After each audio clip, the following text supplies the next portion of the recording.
Hi hello everyone. इस video के अंदर हम सीआरपीसी के जितने भी पॉइंट्स हैं उनको देखेंगे। उससे पहले मैं आपको एक इन्फॉर्मेशन दे दूं कि अगर आप जुडिशरी की कोचिंग करना चाहते हैं तो आप मेरी कोचिंग के थ्रू कर सकते हैं, कुशांग मित्तल जुडिशरी क्लासेस। अगर आप इसकी और डिटेल लेना चाहते हैं तो 7531000390 के ऊपर व्हाट्सएप कर सकते हैं। इसके अंदर हम प्री प्लस मेंस दोनों को कवर करते हैं और ये क्लासेस जो होती है हमारी ऑनलाइन होती है। ठीक है, इसके अंदर मेजर प्लस माइनर जितने भी सब्जेक्ट्स होते हैं उनको कवर करते हैं। जजमेंट राइटिंग, आंसर राइटिंग और टेस्ट आपके सारे कंडक्ट कराए जाते हैं। 13 to 14 मंथ्स का ये सिलेबस रहता है। इसके आगे भी अगर आपको कोई डाउट्स रहते हैं, कुछ रहते हैं, तो हम उनको डिस्कस कर सकते होते हैं। तो अगर आप अपनी प्रिपरेशन करना चाहते हैं ऑनलाइन घर बैठ के, तो आप मेरी कोचिंग के थ्रू कर सकते हैं। ठीक है, तो अब हम आते हैं अपने सीआरपीसी के ऊपर। CrPC came into force on 1 अप्रैल 1974। ये डेट हमें याद रखनी है, प्री के अंदर पूछी जाती है। देन इसके अंदर कितने 37 चैप्टर्स हैं और 484 सेक्शंस हैं। सीआरपीसी जो है वो पूरे के पूरे इंडिया पे एक्सटेंड होता है। ठीक है, इस बात को हटा दीजिए। और ये जो है इसके जो प्रोविजन चैप्टर 8, 10 और 11 है सीआरपीसी के, ठीक है, वो स्टेट ऑफ नागालैंड और ट्राइबल एरियाज के ऊपर अप्लाई नहीं होते। जहाँ पे भी ट्राइबल एरियाज बेसिकली असम के होते हैं, जो 7 शेड्यूल के अंदर दे रखे हैं, 6 शेड्यूल के अंदर, उसके ऊपर एप्लीकेबल नहीं होते ये। ठीक है। अगर स्टेट गवर्नमेंट वहाँ की नोटिफिकेशन के थ्रू अप्लाई करना चाहती है इस एक्ट के प्रोविजन सीआरपीसी के, तो वो अप्लाई कर सकती है। Reason for non-applicability of some provisions of CRPC to the state of Nagaland have been stated by Supreme Court in state of Nagaland versus Ratan Singh. तो ये आपसे प्री में पूछा सकता है कि कौन से केस के अंदर बताया था कि सीआरपीसी को क्यों एप्लीकेबल नहीं किया जा सकता। तो आपको केस का नाम याद रखना है, नागालैंड वर्सेस रतन सिंह के केस के अंदर सुप्रीम कोर्ट ने बताया था। The subject of CrPC fall with in the concurrent list. तो ये कॉन्करेंट लिस्ट के अंदर आता है, तो इसको पार्लियामेंट और स्टेट लेजिस्लेचर दोनों ही अमेंड कर सकते हैं, लेकिन एट द एंड प्रिवेल कौन करेगा? पार्लियामेंट करेगी। तो ये हमें क्या करती है? एग्जीक्यूटिव को जुडिशरी से सेपरेट कर देती है। इसका एक यूनिक फीचर है सीआरपीसी का। इसके बाद जो सीआरपीसी अमेंडमेंट बिल है 1994, ये लोकसभा में पास हुआ था 5/5/2005 को। और फोर्स में कब से आया था? The code of criminal procedure amendment act 2005 came into force on 23/6/2006।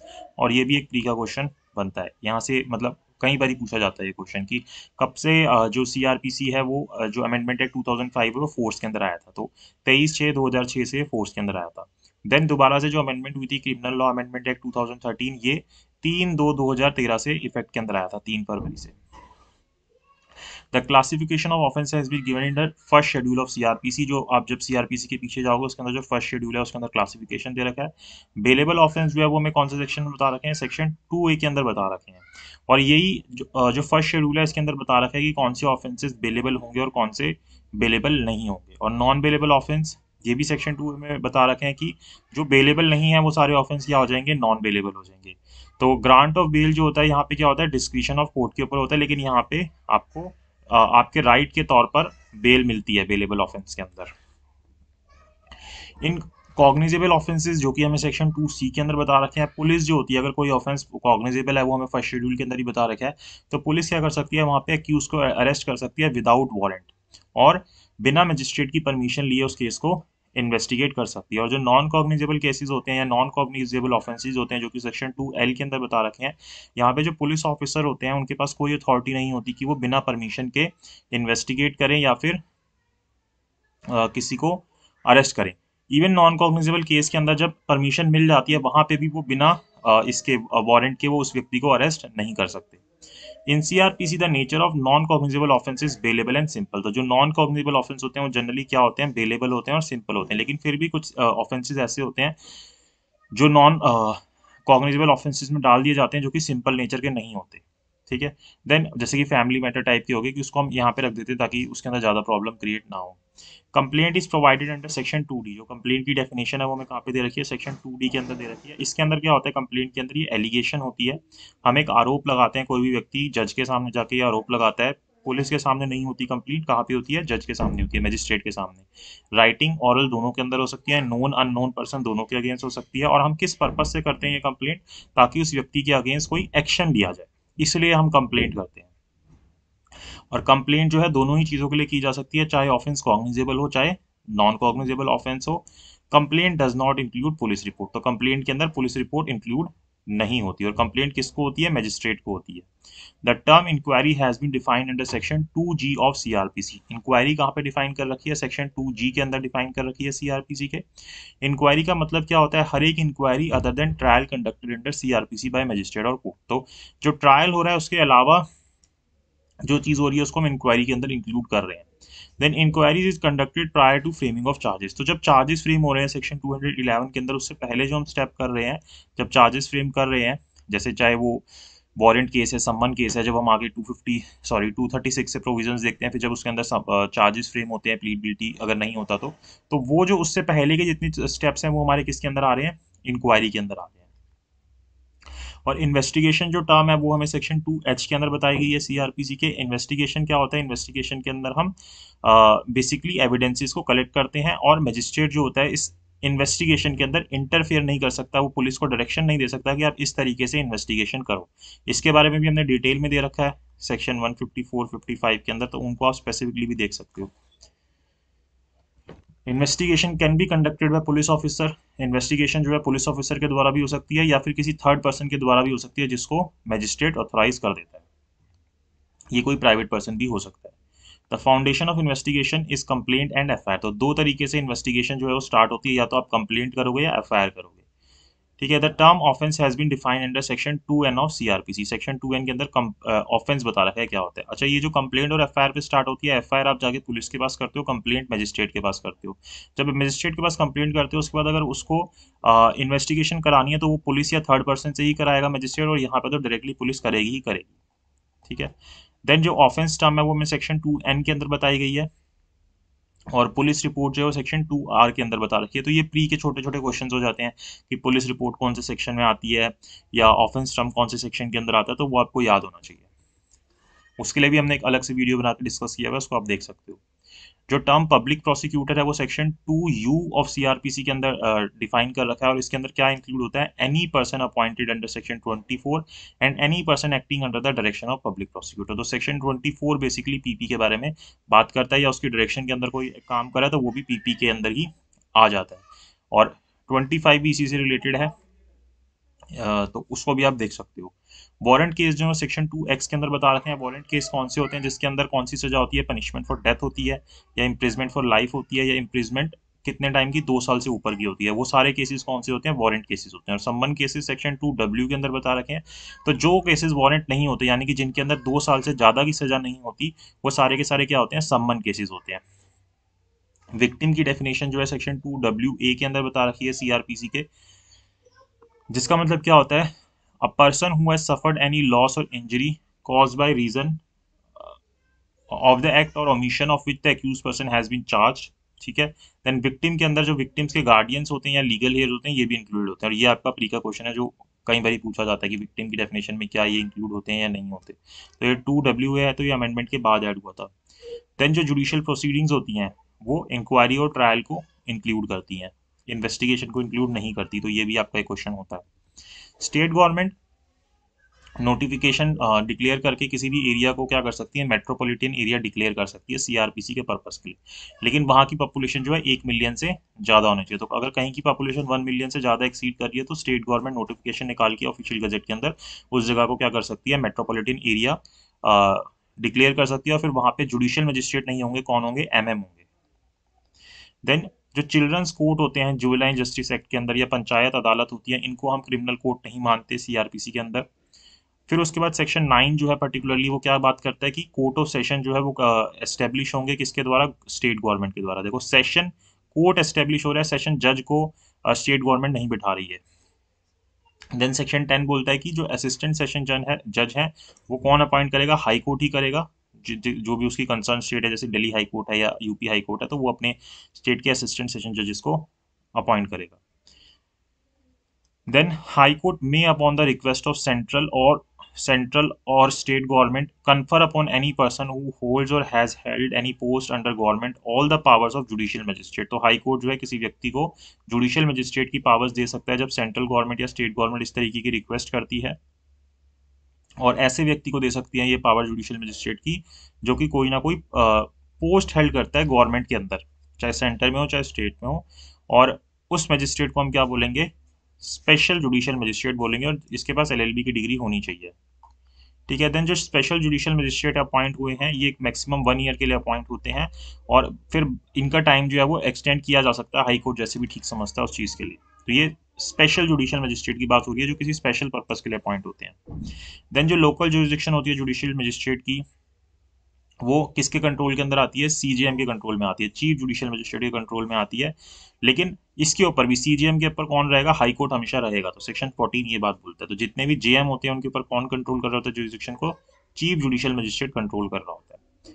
Then जो चीफ जुडिशियल मजिस्ट्रेट है वो क्या कर सकता है? रूल्स बना सकता है या स्पेशल ऑर्डर्स दे सकता है टाइम टू टाइम, जो कि CRPC के अंडर ही होंगे, कि किस तरीके से जितने भी उसके अंडर JM आ रहे हैं या सबऑर्डिनेट जितने भी JM आ रहे हैं उनको बिजनेस किस तरीके से, मतलब काम किस तरीके से डिस्ट्रीब्यूट करना है, जो भी केसेस आ रहे हैं वो किस तरीके से डिस्ट्रीब्यूट करने हैं, सेक्शन 15 बोलता है। Then the number of courts of JM in district is decided by state government, की कितने JM के कोर्ट्स होंगे वो कौन डिसाइड करेगा? स्टेट गवर्नमेंट करेगा। लेकिन JM को बिठाएगा नहीं स्टेट गवर्नमेंट, वो हाई कोर्ट ही बिठाएगा, सेक्शन 16 बोलता है। And a person eligible to be appointed as a public prosecutor only if has been practiced as an advocate for not less than 7 years। Section 24 बोलता है कि अगर किसी को PP बनाना है तो एटलीस्ट उसको 7 साल का एक्सपीरियंस होना चाहिए। Then a person can be appointed by central or state government as special public prosecutor only if he has in practice as an advocate for not less than 10 years। Section 24 में दे रखा है अगर किसी को special public prosecutor बनाना है तो उस advocate को एटलीस्ट 10 ईयर्स की प्रैक्टिस होनी चाहिए। नॉर्मल PP बनना है आपको जो नॉर्मल कोर्ट के अंदर है तो वहाँ पे 7 ईयर्स, और अगर आपको जो स्पेशल जुडिशियल मजिस्ट्रेट कोर्ट में जाना है जहाँ पे आपको स्पेशल पब्लिक प्रोसिक्यूटर बनाया जा रहा है तो 10 ईयर्स का एक्सपीरियंस होना चाहिए। स्टेट गवर्नमेंट को ऑथराइजेशन है, ऑथराइज कर सकती है पब्लिक प्रोसिक्यूटर्स अपनी डिस्ट्रिक्ट के लिए, जो भी डिस्ट्रिक्ट जितनी भी डिस्ट्रिक्ट्स हैं। देन जो APP होते हैं, असिस्टेंट पब्लिक प्रोसिक्यूटर्स होते हैं, ये सेक्शन 25 के अंदर बनते हैं CRPC के। देन डिस्ट्रिक्ट मजिस्ट्रेट जो है वो क्या कर सकते हैं? किसी पुलिस ऑफिसर को भी अपॉइंट कर सकते हैं, क्या?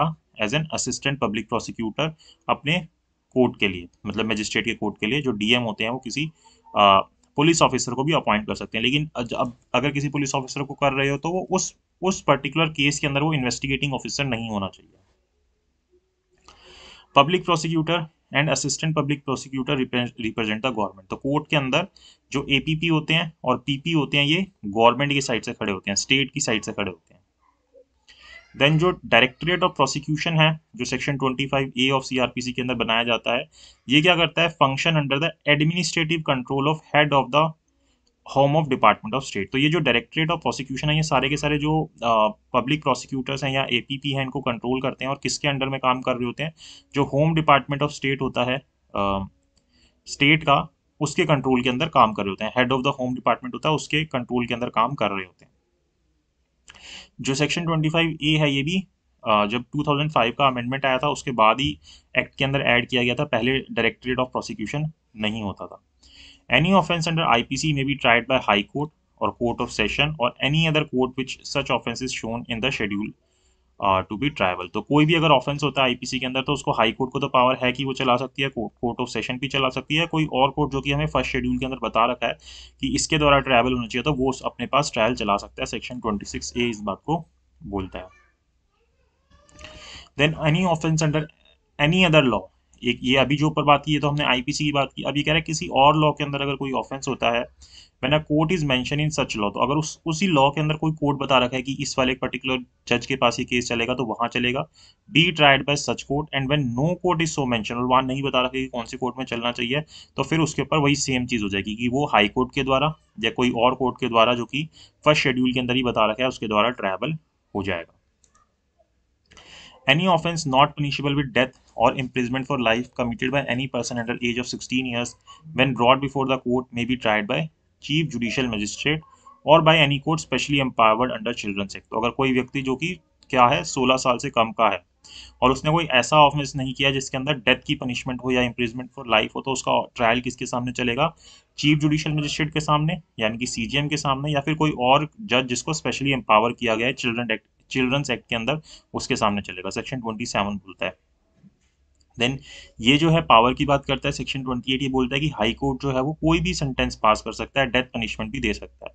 देन सेक्शन 28 बोलता है कि जो सेशन जज होते हैं, एडिशनल सेशन जज होते हैं, ये भी कोई भी सजा पास कर सकते हैं, लेकिन जब इनको डेथ सेंटेंस देना है, जब ये डेथ सेंटेंस देंगे तो इनको कंफर्मेशन लेनी पड़ेगी हाई कोर्ट से। बाकी ये भी सारी तरीके की सजा दे सकते हैं। देन जो असिस्टेंट सेशन जज होंगे, यहाँ पे कौन थे, एडिशनल सेशन जज थे, यहाँ पे कौन है, असिस्टेंट सेशन जज है। तो ये मैक्सिमम कितने टाइम की सजा पास कर सकते हैं, 10 साल तक की सजा पास कर सकते हैं, सेक्शन 28 बोलता है। देन जो सीजीएम होते हैं वो 7 साल तक की सजा पास कर सकते हैं और फाइन लगा सकते हैं, सेक्शन 29 बोलता है। ठीक है, जो सीजीएम है पर्टिकुलरली, जो मेट्रोपॉलिटन एरिया है वहाँ पे उनको हम सीएमएम बोल देते हैं। देन जो जेएम फर्स्ट क्लास है, यानी कि एमएम हो गए मेट्रोपॉलिटन एरिया के अंदर, वो 3 साल तक की सजा प्लस 10,000 रुपये तक का जुर्माना लगा सकते हैं। जीएम सेकंड क्लास जो होते हैं 1 साल तक की सजा और 5,000 रुपये तक का जुर्माना लगा सकते हैं। कम देखने को मिलते हैं, कम स्टेट के अंदर होते हैं जीएम सेकंड क्लास। अगर आपको डिटेल में समझना है तो इनके ऊपर मैंने डिटेल्ड वीडियो बना रखी है, वहां पे भी आप देख सकते हो, और बहुत डिटेल में करना है तो आप क्लासेस ज्वाइन कर सकते हो। Sentence of imprisonment in default of fine is provided under section 30 subsection 1 की। अगर आप फाइन नहीं देते, जो आपके ऊपर फाइन लगा है, तो उसके लिए क्या इम्प्रिजमेंट होगी, वो सेक्शन 30 सबसेक्शन 1 बोलता है। According to which magistrate shall not exceed one fourth of the term of imprisonment which the magistrate is competent to inflict की। जैसे कि मान लो कि कोई मजिस्ट्रेट 3 साल की सजा दे सकता है, तो जितनी वो सजा दे सकता है उसकी 1/4 से ज्यादा सजा नहीं देगा अगर वो किसी को इम्प्रिजमेंट दे रहा है फाइन ना पे करने की वजह से, otherwise than an imprisonment in default of payment of fine. Then the imprisonment awarded in default of fine may be in addition to substantive sentence awarded by magistrate for the offence. तो जैसे मान लो main सजा 1 साल की मिली और बोला कि 1,000 रुपये का जुर्माना लगाना है, वो 1,000 रुपये का जुर्माना नहीं लगाता, तो उसके लिए मान लो उसको जेल भेजा जा रहा है, जैसे उसको 15 दिन के लिए बोला कि और वो जेल जाएगा, तो 1 साल खत्म होने के बाद फिर 15 दिन इसके शुरू हो जाएंगे। तो ये चीज की जा सकती है, सेक्शन 30 सब सेक्शन 2 ये बोलता है। फिर ये बोलता है कि when a person is convicted at trial of 2 और मोर ऑफेंसेस की, एक साथ 2 या 2 से ज़्यादा ऑफेंसेस का उसके ऊपर ट्रायल चला और उसको उसके अंदर कन्विक्ट किया गया, तो कोर्ट क्या कर सकता है, subject to section 71 of IPC sentence him for such offences and such punishment as may run either concurrently और कंक्लूसिवली, कॉन्जिक्यूटिवली, कि जो इसको यहाँ पे 2 या 2 से ज़्यादा चीज़ों की ऑफेंस मिल रही है, तो उसके अंदर जो सजा होगी वो कॉन्करेंटली भी चल सकती है, यानी साथ साथ भी चल सकती है, कॉन्जिक्यूटिवली भी चल सकती है, यानी कि एक खत्म होगी फिर दूसरे की चालू होगी, फिर दूसरे की खत्म होगी तीसरे की चालू होगी। लेकिन ये जो है, ये जो इम्प्रिजमेंट होती है वो 14 साल से एक्सीड नहीं होनी चाहिए अगर आप कॉन्जिक्यूटिव सजा भी दे रहे हो। तो इन केस ऑफ कॉन्जिक्यूटिव सेंटेंस जो इम्प्रिजमेंट है वो 14 ईयर से लॉन्गर नहीं होनी चाहिए, और साथ ही साथ वो aggregate the punishment shall not exceed twice the amount of punishment which the court is competent to inflict for single offence की। अगर जैसे मेरे कोर्ट के पास पावर थी कि मैं एक ऑफेंस के लिए मैक्सिमम 3 साल की सजा दे सकता था, तो अगर मैं मान लो 3 ऑफेंस की सजा दे रहा हूँ कि एक के अंदर कुछ सजा दी, फिर इसके अंदर दी, फिर कुछ दी, तो यहाँ पे जब मैं सजा दूंगा, एक तो इसने बोला कि वो 14 साल से एक्सीड नहीं करनी चाहिए, दूसरा ये बोल रहा है कि मैं अगर मैक्सिमम 3 साल सजा दे सकता था, तो मैं ये कॉन्जिक्यूटिव वाली सजा इससे डबल से ज्यादा नहीं दूंगा, यानी कि मैक्सिमम 6 साल की दूंगा मैं। ठीक है, तो ये बात तो हो गई। जैसे जुडिशियल मजिस्ट्रेट के लिए आप जैसे असिस्टेंट सेशन जज है, वो तो 10 साल की सजा दे सकते हैं, तो वो जब वो सजा देंगे तो अगर वो इसकी डबल कर देंगे तो 20 साल की दे पाएंगे, तो उनके लिए भी मैक्सिमम लिमिट लगा देगी आप मैक्सिमम 14 ही दो, और इनके लिए लगा देगी आप डबल कर दो अपने की, मतलब कि 6 साल तक की मैक्सिमम आप दे सकते हो, उससे ज्यादा नहीं दे पाओगे। देन पुलिस ऑफिसर जो सुपीरियर रैंक के होंगे to IO may exercise the same powers throughout the local areas to which they are appointed, कि जितने भी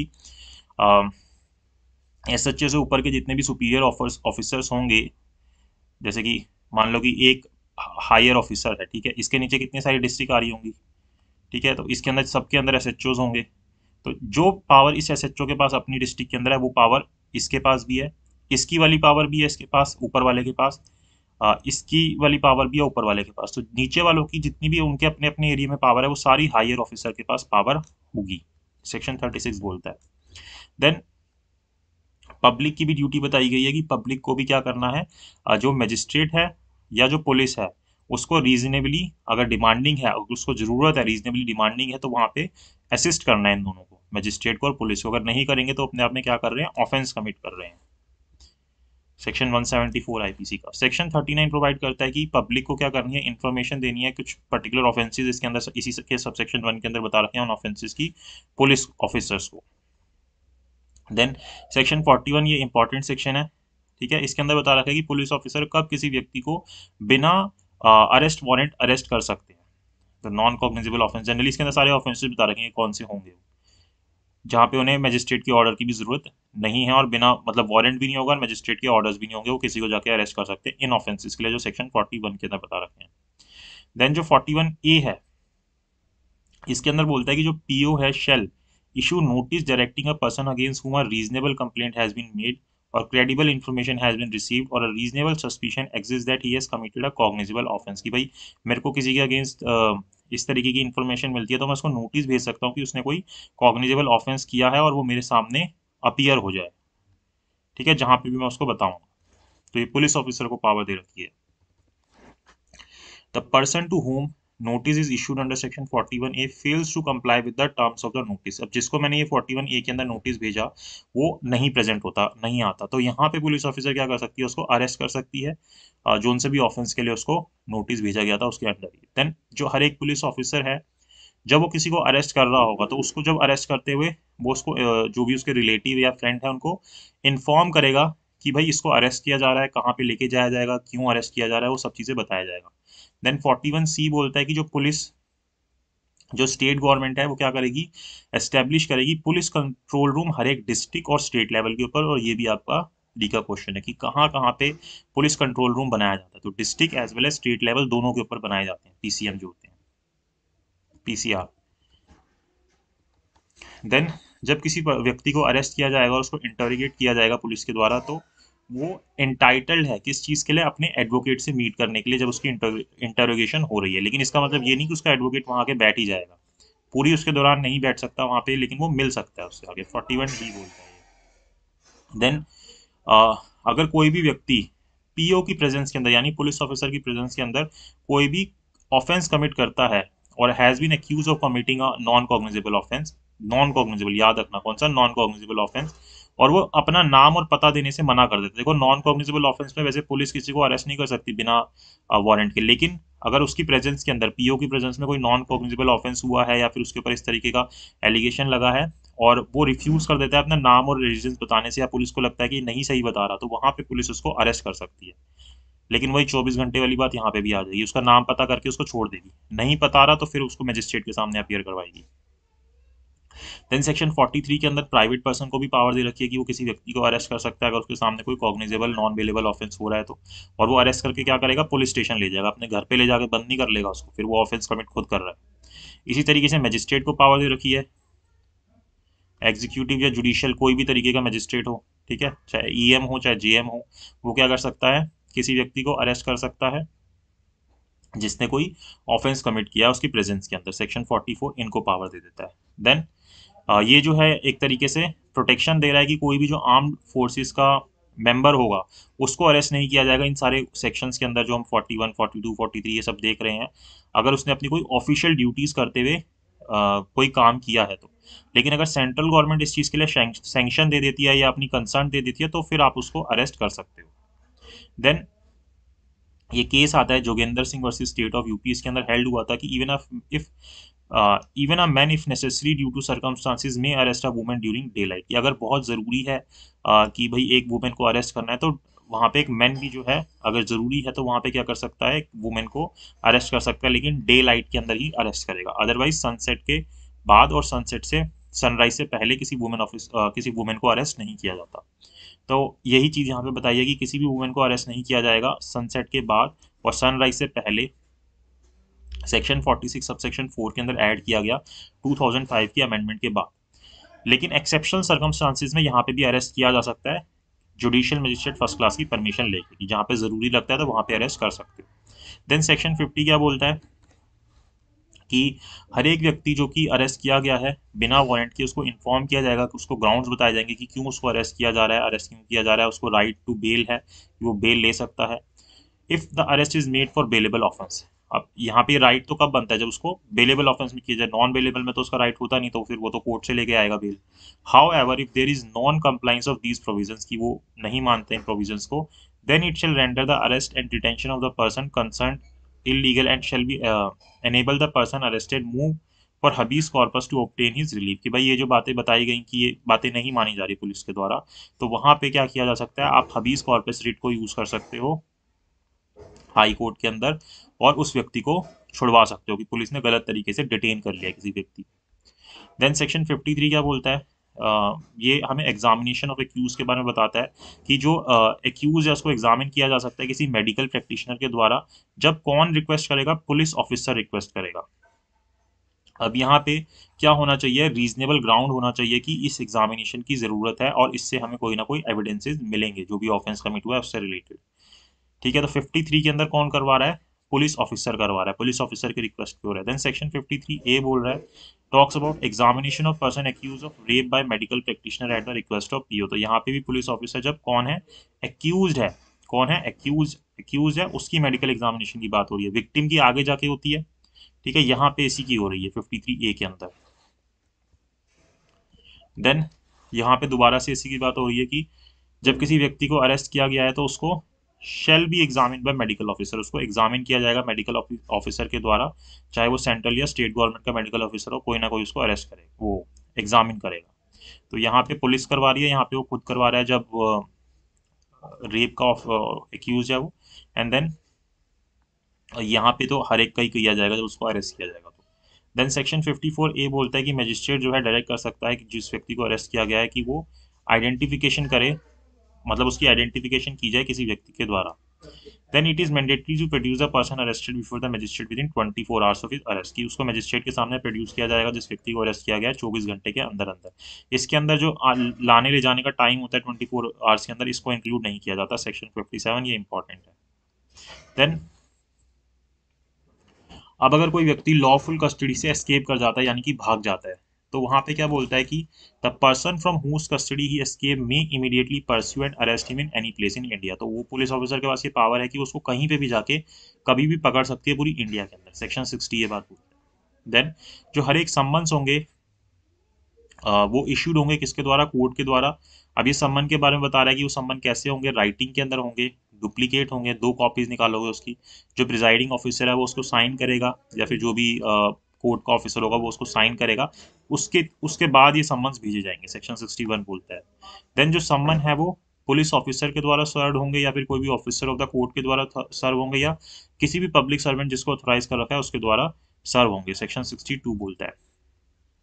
फिर ये बोलता है सेक्शन 63 की अगर आपको सम्मन सर्व करने हैं किसी कॉर्पोरेट बॉडीज को या सोसाइटीज को, तो वहां पे आप क्या करोगे, जो उसका सेक्रेटरी है, कंपनी का जो सेक्रेटरी है या मैनेजर है या कोई और प्रिंसिपल ऑफिसर है कॉर्पोरेशन का, उसको आप सर्व कर सकते हो या फिर आप लेटर के थ्रू सेंड कर सकते हो, रजिस्टर्ड पोस्ट जो कि आप भेजोगे। जो कंपनी का चीफ ऑफिसर है, उसका जो ऑफिस है वहां पे आप ये भेज दोगे, तो इस तरीके से आप सर्व कर सकते हो। देन जहाँ पे किसी व्यक्ति को आपने सम्मन किया और वो सम्मन जो है वो नहीं हो पा रहे हैं ड्यू डिलिजेंस के बावजूद भी, आप पूरी कोशिश कर रहे हो उसके बावजूद भी नहीं हो रहे हैं, be found the summons may be serve by giving it to the some adult male member of the family. तो अब आपने पूरी कोशिश कर ली कि ये जैसे ये व्यक्ति है इसको मैं सम्मन सर्व नहीं कर पा रहा, अब यहाँ पे मैं क्या करूँगा, उसके घर चला जाऊंगा, उसके घर पे जो भी उसका अडल्ट मेल मेंबर है फैमिली का, ठीक है, उसको मैं जाके दे आऊंगा और उससे रिसीविंग ले लूंगा, एक्नॉलेजमेंट ले लूंगा। और इसके अंदर जो सर्वेंट होता है उसको हम नहीं मानते, male member, adult male member नहीं मानते, तो सेक्शन 64 ही ये बात बोल देता है हमें। देन अब मान लो जो सम्मन है हम किसी भी तरीके से सर्व नहीं कर पा रहे उसको, ना पोस्ट के थ्रू, ना उसको पर्सनली जाके जब दे रहे हैं तब भी नहीं कर पा रहे, कैसे भी नहीं कर पा रहे इन सारे सेक्शंस के अंदर, तो सर्विंग ऑफिसर क्या करेगा, उसकी जो कॉपी है उसको, डुप्लीकेट कॉपी को सब किसी कॉन्स्पिशियस पार्ट पे उसके घर के लगा आएगा, सेक्शन 65 कहता है। ठीक है, तो वहां पे फिर वो 2 विटनेस वगैरह से साइन वगैरह ले लेता है और कोर्ट अगर सेटिस्फाई हो जाता है कि हाँ ये जो है सही तरीके से हो गया, तो हम उसको सर्व्ड मान लेते हैं, फिर अगर कोर्ट सेटिस्फाई हो जाता है तो। और अगर जो व्यक्ति जिसको हमने सम्मन सर्व किए हैं वो गवर्नमेंट का कोई एम्प्लॉय है, तो वहां पे जो जिस भी डिपार्टमेंट में वो काम कर रहा है उसका जो हेड होगा उस ऑफिस का, उसको हम सर्व कर देंगे, सेक्शन 66 बोलता है। देन जो हर एक वारंट होंगे अरेस्ट के वो कौन इशू करेगा, कोर्ट इशू करेगा, राइटिंग के अंदर होने चाहिए, वारंट की बात हो रही है, सम्मन जो है हमारे खत्म हो गए हैं 69 पे। देन यहाँ से हमारे वारंट शुरू होते हैं सेक्शन 70 से। ठीक है, तो ये बोलता है कि हर एक जो वारंट है वो राइटिंग में होने चाहिए, साइंड होनी चाहिए presiding officer of the court के द्वारा, और उसके ऊपर कोर्ट की सील होनी चाहिए। देन जो पुलिस ऑफिसर या अदर पर्सन जो भी उसको एग्जीक्यूट कर रहा होगा वारंट को, वो उस व्यक्ति को जिसको अरेस्ट किया करने जाया जाएगा उसको सब्सटेंस बताएगा उस वारंट के कि भाई आपको क्यों किया जा रहा है या इसके अंदर क्या लिखा हुआ है। ठीक है, और अगर जरूरत होगी तो वारंट भी उसको दिखाए जा सकते हैं, सेक्शन 75 बोलता है। देन जो सेक्शन 77 है वो ये बोलता है कि अ वारंट ऑफ अरेस्ट में be executed at any place in India. आप उसको कहीं पे भी एग्जीक्यूट कर सकते हो, कहीं पे भी जहाँ पे भी वो व्यक्ति मिलता है वहाँ पे अरेस्ट कर सकते हो। तो यहाँ पे 81 तक हमारी ये बातें आती हैं वारंट से रिलेटेड। देन 82 सेक्शन बात करता है कि अगर कोई व्यक्ति जिसको हमने सम्मन दे दिए, वारंट दे दिए, उसके बावजूद भी वो नहीं आ रहा है, तो यहाँ पे वारंट इशू होना जरूरी है। वारंट के बिना सेक्शन 82 को हम फॉलो नहीं करेंगे। वहां पे उसके बाद हम क्या करेंगे कि वारंट के बाद भी नहीं आएगा तो हम उसको एक प्रोक्लेम्ड कर देंगे कि वो भगोड़ा है, कि प्रोक्लेम्ड घोषित अपराधी जिसको हम घोषित कर देते हैं कि ये भगोड़ा व्यक्ति है, वो हम उसको प्रोक्लेम्ड ऑफेंडर बना देंगे। तो a person who is appointing execution of warrant may be proclaimed absconded under section 82। Then जो प्रोक्लेम्ड किया जाएगा अंडर सेक्शन 82 सब सेक्शन 1, तो उसको पहले ये बोला जाएगा कि आपको 30 दिन का टाइम दिया जाता है। जब भी हम इसको पब्लिश कर रहे हैं कि आप यहाँ पे अपीयर होइए, तो आपको 30 दिन के अंदर अंदर अपीयर होना है, जिस भी टाइम पे उसको बताया जाएगा। ठीक है, इस स्पेसिफाइड प्लेस पे स्पेसिफाइड टाइम के अंदर 30 दिन के अंदर अंदर आपको अपीयर होना है। देन जब ये ऑर्डर किया जाएगा किसी को अपीयरेंस का, जो व्यक्ति भाग रहा है, in spite of warrant of arrest being issued against him, तो जो उसकी प्रॉपर्टी है वो भी जो है यहाँ पे अटैच की जा सकती है साइमल्टेनियसली। साथ साथ भी कर सकते हो जब आप 82 की प्रोक्लेमेशन निकाल रहे हो, या उसके बाद भी कर सकते हो। 82 की करने के बाद कि भाई ये 30 दिन में अपीयर नहीं हुआ, उसके बाद भी कर सकते हो, provided that court is satisfy. लेकिन ये कब होगा कि कोर्ट इस चीज़ से सेटिस्फाई हो जाए कि वो जो व्यक्ति जिसको हम एब्सकॉन्ड घोषित कर रहे हैं, वो उस प्रॉपर्टी को, जो उसकी प्रॉपर्टी है जिसके थ्रू आ सकता है, अगर हम उसकी प्रॉपर्टी अटैच कर देते हैं तो वो आ जाएगा। और अगर नहीं करेंगे तो अपनी प्रॉपर्टी को क्या करेगा, डिस्पोज ऑफ कर देगा इस प्रॉपर्टी को, या फिर जो प्रॉपर्टी है मेरी जुरिसडिक्शन से बाहर ले जाएगा, तो हम बाद में फिर उसकी प्रॉपर्टी को नहीं अटैच कर पाएंगे। तो यहाँ पे इसलिए उसको अटैच साथ के साथ किया जा सकता है। देन अगर ऐसी किसी प्रॉपर्टी को अटैच किया जाता है कि जो कि लैंड पेइंग रिवेन्यू है, जो कि जिससे रिवेन्यू मिलता है स्टेट गवर्नमेंट को, किससे, एब्सकॉन्डिंग जो व्यक्ति भाग रहा है उससे, तो वहाँ पे उसको कैसे अटैच किया जाएगा उस प्रॉपर्टी को, कलेक्टर के थ्रू, जो भी डिस्ट्रिक्ट का कलेक्टर है जहाँ पे भी वो लैंड सिचुएटेड है उसके थ्रू किया जाएगा। 83 सबसेक्शन 4 बोलता है। देन सेक्शन 83 सबसेक्शन 1 ए बोलता है कि जो कोर्ट है वो क्या कर सकता है, वो प्रोक्लेमेशन और अटैचमेंट दोनों एक साथ भी कर सकता है। जैसा मैंने अभी आपको बताया कि या तो पहले प्रोक्लेमेशन कर ले, टाइम दे दे, देन अटैचमेंट कर दे, लेकिन कोर्ट सेटिस्फाई हो जाता है कि प्रॉपर्टी जो है वो डिस्पोज हो जाएगी, तो वहाँ पे साथ साथ ही उसको अटैच करने की ऑर्डर दे देता है। फिर व्यक्ति जो कि प्रोक्लेम पर्सन नहीं है, उसके अलावा किसी और की बात कर रहा है, वो क्या कर सकता है, वो 6 महीने के अंदर अंदर आके ऑब्जेक्शन कर सकता है कि आपने गलत प्रॉपर्टी को अटैच कर दिया, ये प्रॉपर्टी तो मेरी है। जिस भी दिन अटैचमेंट हुआ उसके विदिन 6 मंथ आके ये क्या कर सकता है, ऑब्जेक्शन रेज कर सकता है। और अगर इफ द क्लेम और ऑब्जेक्शन हैज बीन डिसअलाउड, अगर वो डिसअलाउ हो जाता है, तो जो क्लेमेंट है वो 1 साल के अंदर अंदर, मतलब कि 6 महीने के अंदर पहले आके यहाँ पे क्लेम करेगा। मान लो डिसअलाउ हो गया, जिस दिन डिसअलाउ उसके 1 साल के अंदर अंदर वो क्या करेगा, वो उस प्रॉपर्टी के लिए सूट इंस्टीट्यूट कर सकता है, कहाँ पे, सिविल कोर्ट के अंदर, और अपने राइट को फिर एस्टेब्लिश करे, इस प्रॉपर्टी को ऐसे कैसा रखा जाएगा, सेक्शन 84 बोलता है।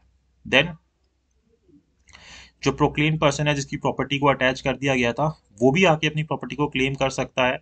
या फिर मान लो जो उसके सेल प्रोसीड्स हैं, अगर उसको बेच दिया गया जब वो व्यक्ति अपीयर होता है, तो वो सेल प्रोसीड्स उसको मिल जाएंगे, लेकिन उसके लिए 2 साल के अंदर अंदर उसको आना होगा। जब भी अटैचमेंट हुई थी उसके विदिन 2 ईयर्स आना होगा। देन जो कोर्ट है उसकी एम्पावर्ड किया गया किस चीज़ के लिए, कि वो सम्मन इशू कर सकता है किसी भी व्यक्ति को अपीयर होने के लिए। यहाँ पे हमारी प्रोक्लेमेशन खत्म हो जाती है, इसके अगेंस्ट भी वो व्यक्ति अपील के अंदर जा सकता होता है, जिसके अगेंस्ट ये अटैचमेंट की गई थी कि भाई मुझे पता ही नहीं चला कि ऐसा कुछ था, मैंने जानबूझ के अवॉइड नहीं किया था।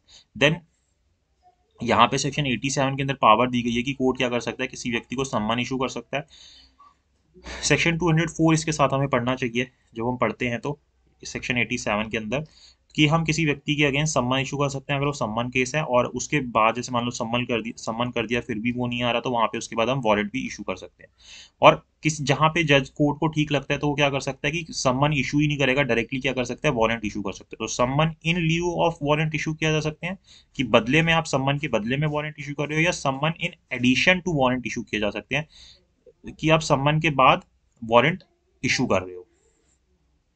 ठीक है, वहां पे वो रीजंस देगा इन राइटिंग कि वो ऐसा क्यों कर रहा है। तो ये चीज हमें सेक्शन 87 के अंदर दी गई है। देन सेक्शन 91 आता है, ये बोलता है कि हम सम्मन दे सकते हैं किसी व्यक्ति को कि वो कोई डॉक्यूमेंट जो कि उसकी पोजीशन के अंदर है उनको वो प्रोड्यूस कर दे कोर्ट के सामने। अब जरूरी नहीं है कि उस व्यक्ति को खुद ही आना है। सेक्शन 91 जो है, एक तो एक्यूज के ऊपर अप्लाई नहीं होते। क्यों अप्लाई नहीं होते, क्योंकि सेल्फ इंक्रिमिनेटिंग एविडेंसेस हम किसी से नहीं ले सकते। कौन से आर्टिकल को फॉलो करते हैं, आर्टिकल 20 के क्लॉज 3 को, कि हम किसी से सेल्फ इंक्रिमिनेटिंग नहीं लेंगे। और आप ये खुद सोचो, एक जो ऑफेंडर है वो जेल के अंदर बैठा हुआ है, आप उसको आप सम्मन भेजोगे कि भाई निकाल अपने पास से सामान, कैसा अजीब सा लगेगा वो। तो सेक्शन 91 जो है एक्यूज के ऊपर एप्लीकेबल नहीं होता। देन जो क्रिमिनल कोर्ट होता है वो किसी भी डॉक्यूमेंट को इम्पाउंड कर सकता है जो कि उसके सामने प्रोड्यूस हुए हैं, अगर कोर्ट को ठीक लगता है कि ये कोर्ट में ही होने चाहिए डॉक्यूमेंट। देन अगर किसी व्यक्ति को सेक्शन 91 के अंदर बुलाया गया है कि वो किसी डॉक्यूमेंट को प्रोड्यूस करे या किसी भी चीज़ को प्रोड्यूस करे सेक्शन 91 के अंदर, तो उसके लिए ज़रूरी नहीं होता कि वो पर्सनली आए, वो पर्सनली भी आ सकता है या किसी और के द्वारा भी वो कोर्ट तक पहुंचा सकता है। और यहाँ पे उसको हम एविडेंस नहीं मानेंगे, मतलब विटनेस नहीं मानेंगे उस व्यक्ति को। जो चीज़ या डॉक्यूमेंट वो भेज रहा है वो तो हमारे एविडेंस है, लेकिन जिस व्यक्ति को बोला था उसको हम विटनेस नहीं मानेंगे, तो उसको हम क्रॉस एग्जामिन नहीं कर सकते। देन सेक्शन 92 बोलता है कि अगर जो प्रोडक्शन ऑफ डॉक्यूमेंट के लिए बोला गया था, वो जो प्रोडक्शन ऑफ डॉक्यूमेंट्स है वो किसकी कस्टडी के अंदर है, वो पोस्टल या टेलीग्राफ अथॉरिटी के अंदर है, तो उसके लिए सेक्शन 92 बात करते हैं। अब फिर उसके बाद सेक्शन 93 आता है कि जो कोई भी कोर्ट है वो क्या कर सकता है, सर्च वारंट इशू कर सकता है किसी भी डॉक्यूमेंट या थिंग को ढूंढने के लिए। ठीक है, लेकिन यहाँ पे जो डिस्ट्रिक्ट मजिस्ट्रेट है, चीफ जुडिशियल मजिस्ट्रेट है, यही ये वारंट को इशू कर सकता है कि इस डॉक्यूमेंट को या पार्सल को या किसी भी चीज़ को ढूंढा जाए जो कि पोस्टल या टेलीग्राफ अथॉरिटी के पास है। सेक्शन 93 इस चीज़ को बोलता है। देन सेक्शन 93 जो है ये यही बोल रहा है कि यह सर्च वारंट इज इशूड, कि यहाँ पे सर्च वारंट इशू होता है, जैसे अरेस्ट वारंट इशू होता है सर्च वारंट इशू होता है। तो जितनी चीज़ें सर्च वारंट के लिए एप्लीकेबल होती है ऐसी अरेस्ट वारंट के लिए होती है। जहाँ सेक्शन 47 है वो पूरे का पूरा जो है यहाँ पे सर्च वारंट के ऊपर भी एप्लीकेबल हो जाता है कि हम किसी भी प्लेस के अंदर एंटर कर सकते हैं जब सर्च या अरेस्ट वारंट है। देन हम वहाँ पे किसी गेट को अगर कोई हमें आराम से नहीं आने दे रहा उसको तोड़ सकते हैं, किसी विंडो को तोड़ सकते हैं, अंदर से बाहर आ सकते हैं तोड़ के, बाहर से अंदर जा सकते हैं, मतलब दोनों तरफ से गेट को तोड़ा जा सकता है। तो ये सारी चीज़ें होती हैं। देन आगे क्या बोलता है कि जो सर्च वारंट होते हैं सेक्शन 93 के अंदर can only be issued in cases where the court has no knowledge about the document or thing to be in the position of a person, कि उसको नहीं पता कि किसके पोजीशन में है, तभी सर्च वारंट जो है वो इशू किए जाते हैं। देन की एक डिक्लेरेशन की जा सकती है फॉरफीचर की, किसके अंदर, सेक्शन 95 के अंदर, और वो किसके द्वारा सेट असाइड हो सकती है, हाई कोर्ट के द्वारा सेट असाइड हो सकती है कि कोई इस तरीके के न्यूज़पेपर है, कोई मैगजीन है, कोई बुक है जिसके अंदर इस तरीके की कोई चीज़ है जो कि इलीगल है, जैसे कि जिसके अंदर कोई ऑब्सीन मटेरियल है या इस तरीके की चीज़ है, तो उसके लिए हम सेक्शन 95 के अंदर ही ऑर्डर निकालते हैं कि उस चीज़ को क्या किया जाए, सीज किया जाए। और फिर 96 के अंदर ही हमें ये दे रखा है कि जो हाई कोर्ट है उस ऑर्डर को या जो भी किया गया है कि ये डिक्लेरेशन की गई है कि इस चीज़ों को फॉरफिट किया जाए, तो वहाँ पे जो हाई कोर्ट के सामने एप्लीकेशन लगाई जाती है, हाई कोर्ट क्या कर सकता है, उसको खत्म कर सकता है, सेट असाइड कर सकता है कि ये ऑर्डर गलत किया गया। और आपको हाई कोर्ट के पास कितने टाइम में जाना है, 2 महीने के अंदर अंदर जाना है। ठीक है, सेक्शन 97 जो है हबीज कॉर्पस रिट से रिजेंबल करता है कि जब कोई व्यक्ति जो कि लगता है हमें कि गलत तरीके से डिटेन कर लिया गया है, इलीगल उसको रख लिया गया है, तो सेक्शन 97 को यूज कर सकते हैं और उसको छुड़वा सकते हैं।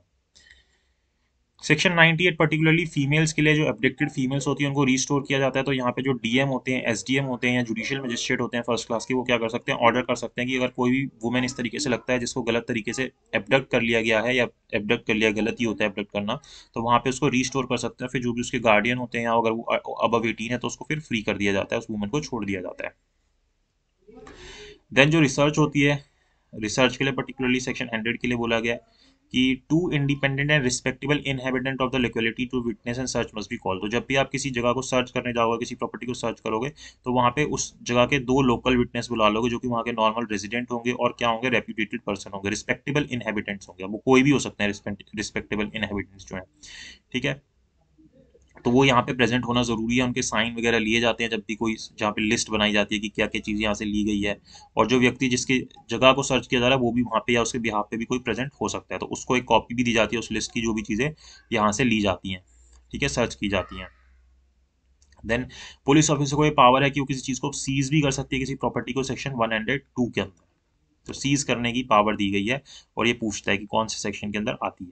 देन इसी तरीके से जो मजिस्ट्रेट है वो क्या कर सकता है, डायरेक्ट कर सकता है किसी भी चीज़ की सर्च करने के लिए अपनी प्रेजेंस के अंदर किसी भी प्लेस की, for search of which is competent to issue search warrant, जहाँ के लिए वो कॉम्पिटेंट था कि वो सर्च वारंट इशू करे, सेक्शन 103 के अंदर।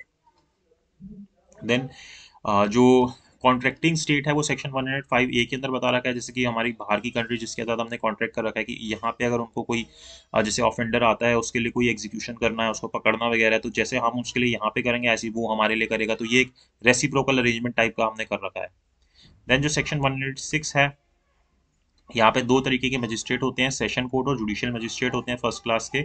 और यहाँ पे क्या किया जाता है कि पीस को मेंटेन करने के लिए अगर किसी व्यक्ति को कन्विक्शन दी जाती है तो उससे क्या किया जा सकता है, सिक्योरिटी ली जा सकती है और बॉन्ड साइन करवाया जा सकता है। और ये बॉन्ड जो है मैक्सिमम 3 साल तक के लिए साइन करवाया जा सकता है सेक्शन 106 के अंदर। और दो जजेस आते हैं यहाँ पे, कौन कौन, सेशन कोर्ट और जुडिशियल मजिस्ट्रेट फर्स्ट क्लास, जो कि ये करवाते हैं। और कौन कौन से ऑफेंसेस के अंदर बताते हैं वो हमें सेक्शन 106 के अंदर ही बता रखा है। ठीक है, तो ये बात हमें यहाँ पे बता दी गई। फिर सेक्शन 107, 8, 9, 10 के अंदर कौन आते हैं, एग्जीक्यूटिव मजिस्ट्रेट आते हैं। 107 के अंदर किस चीज़ के लिए सिक्योरिटी ली जाती है, अदर पर्पसेस के लिए, कि आप पीस को मेंटेन करोगे अदर केसेस के अंदर। तो यहाँ पे मैक्सिमम 1 साल के लिए सिक्योरिटी ली जाती है, बॉन्ड साइन कराया जाता है। ठीक है, 108 के अंदर भी ईएम ही होता है। जब इसको ऐसी इन्फॉर्मेशन मिलती है कि कोई सेडिशियस मैटर बांटा जा रहा है उसके इलाके के अंदर, तो वो मजिस्ट्रेट क्या कर सकता है कि वहाँ पे उससे वही सिक्योरिटी ले सकता है सस्पेक्टेड पर्सन से, बॉन्ड साइन करवा सकता है मैक्सिमम 1 साल के लिए। 109 के अंदर क्या होता है कि जब मुझे लगता है कि कोई व्यक्ति जो कि आके मेरी डिस्ट्रिक्ट के अंदर अपने आप को छुपा रहा है, कंसील कर रहा है और वो कोई कॉग्निजेबल ऑफेंस करने वाला है, ऐसा कोई सस्पेक्टेड पर्सन है, तो उससे भी मैं क्या कर सकता हूँ, 1 साल तक के लिए बॉन्ड ले सकता हूँ। देन 110 के अंदर भी ईएम ही होता है, एग्जीक्यूटिव मजिस्ट्रेट ही होता है। मैं वहाँ पे किसी व्यक्ति से गुड बिहेवियर के लिए बॉन्ड ले सकता हूँ अगर कोई ऐसा व्यक्ति मुझे लगता है जो कि हैबिचुअल ऑफेंडर है, तो यहाँ पे मैक्सिमम 3 साल के लिए ले सकता हूँ। तो 106 के अंदर भी 3 था और 110 के अंदर भी 3 है। तो 107, 108, 109 के अंदर सबके अंदर 1-1 साल है।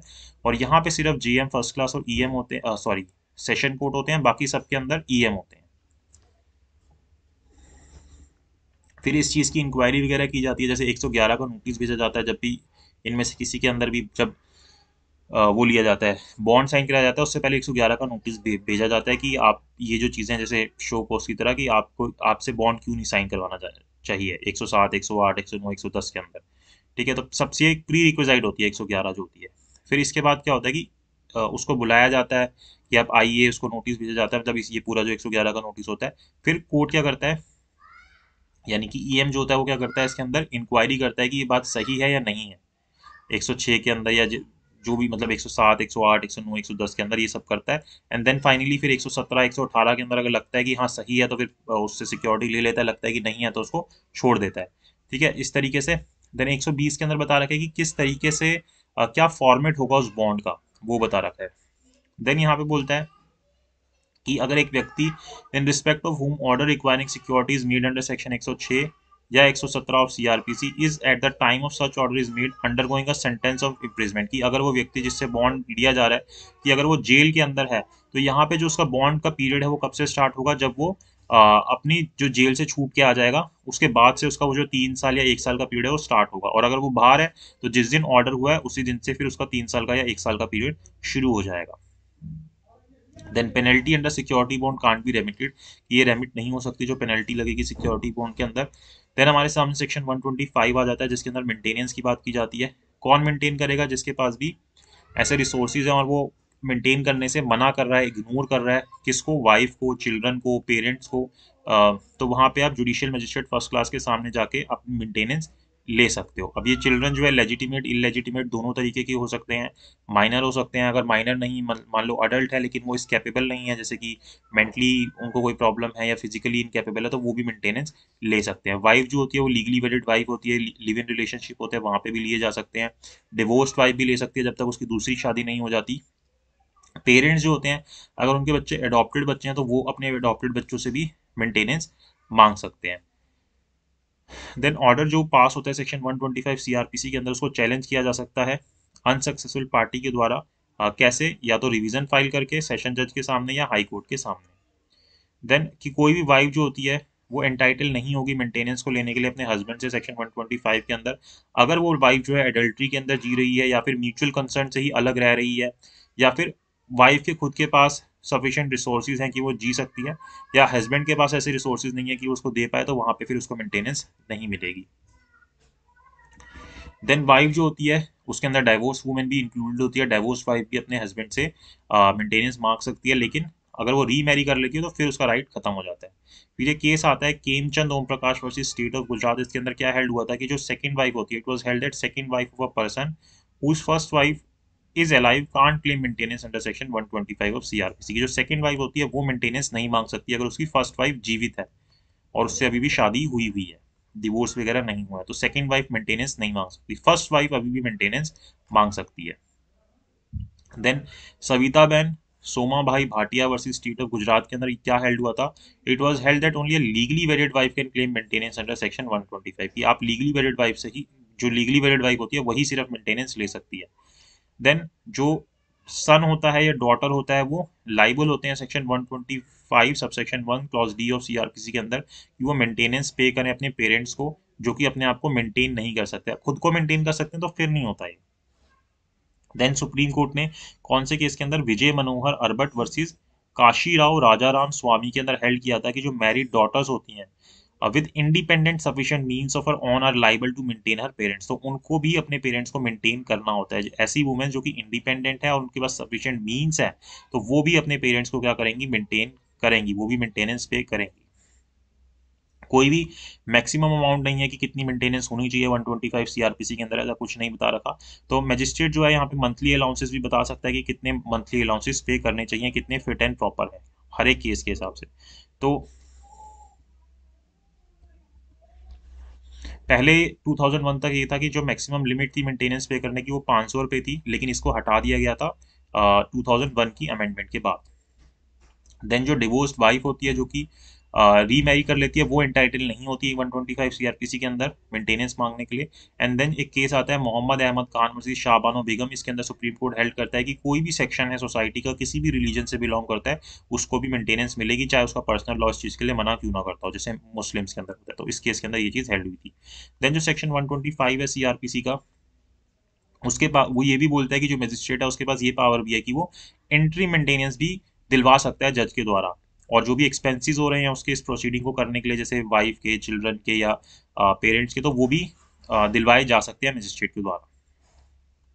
देन इलेजिटिमेट, जैसे अभी तो 12,000 पे पहली डेट पे दिलवा दिए जाते हैं अगर वाइफ इस तरीके से ढालती है तो। देन जो इलेजिटिमेट माइनर चाइल्ड होता है वो इंटाइटल नहीं होता मेंटेनेंस के लिए अंडर सेक्शन 125, ये गलत है। वो इंटाइटल होता है, इलेजिटिमेट माइनर चाइल्ड भी इंटाइटल होता है मेंटेनेंस को क्लेम करने के लिए 125 सीआरपीसी के अंदर।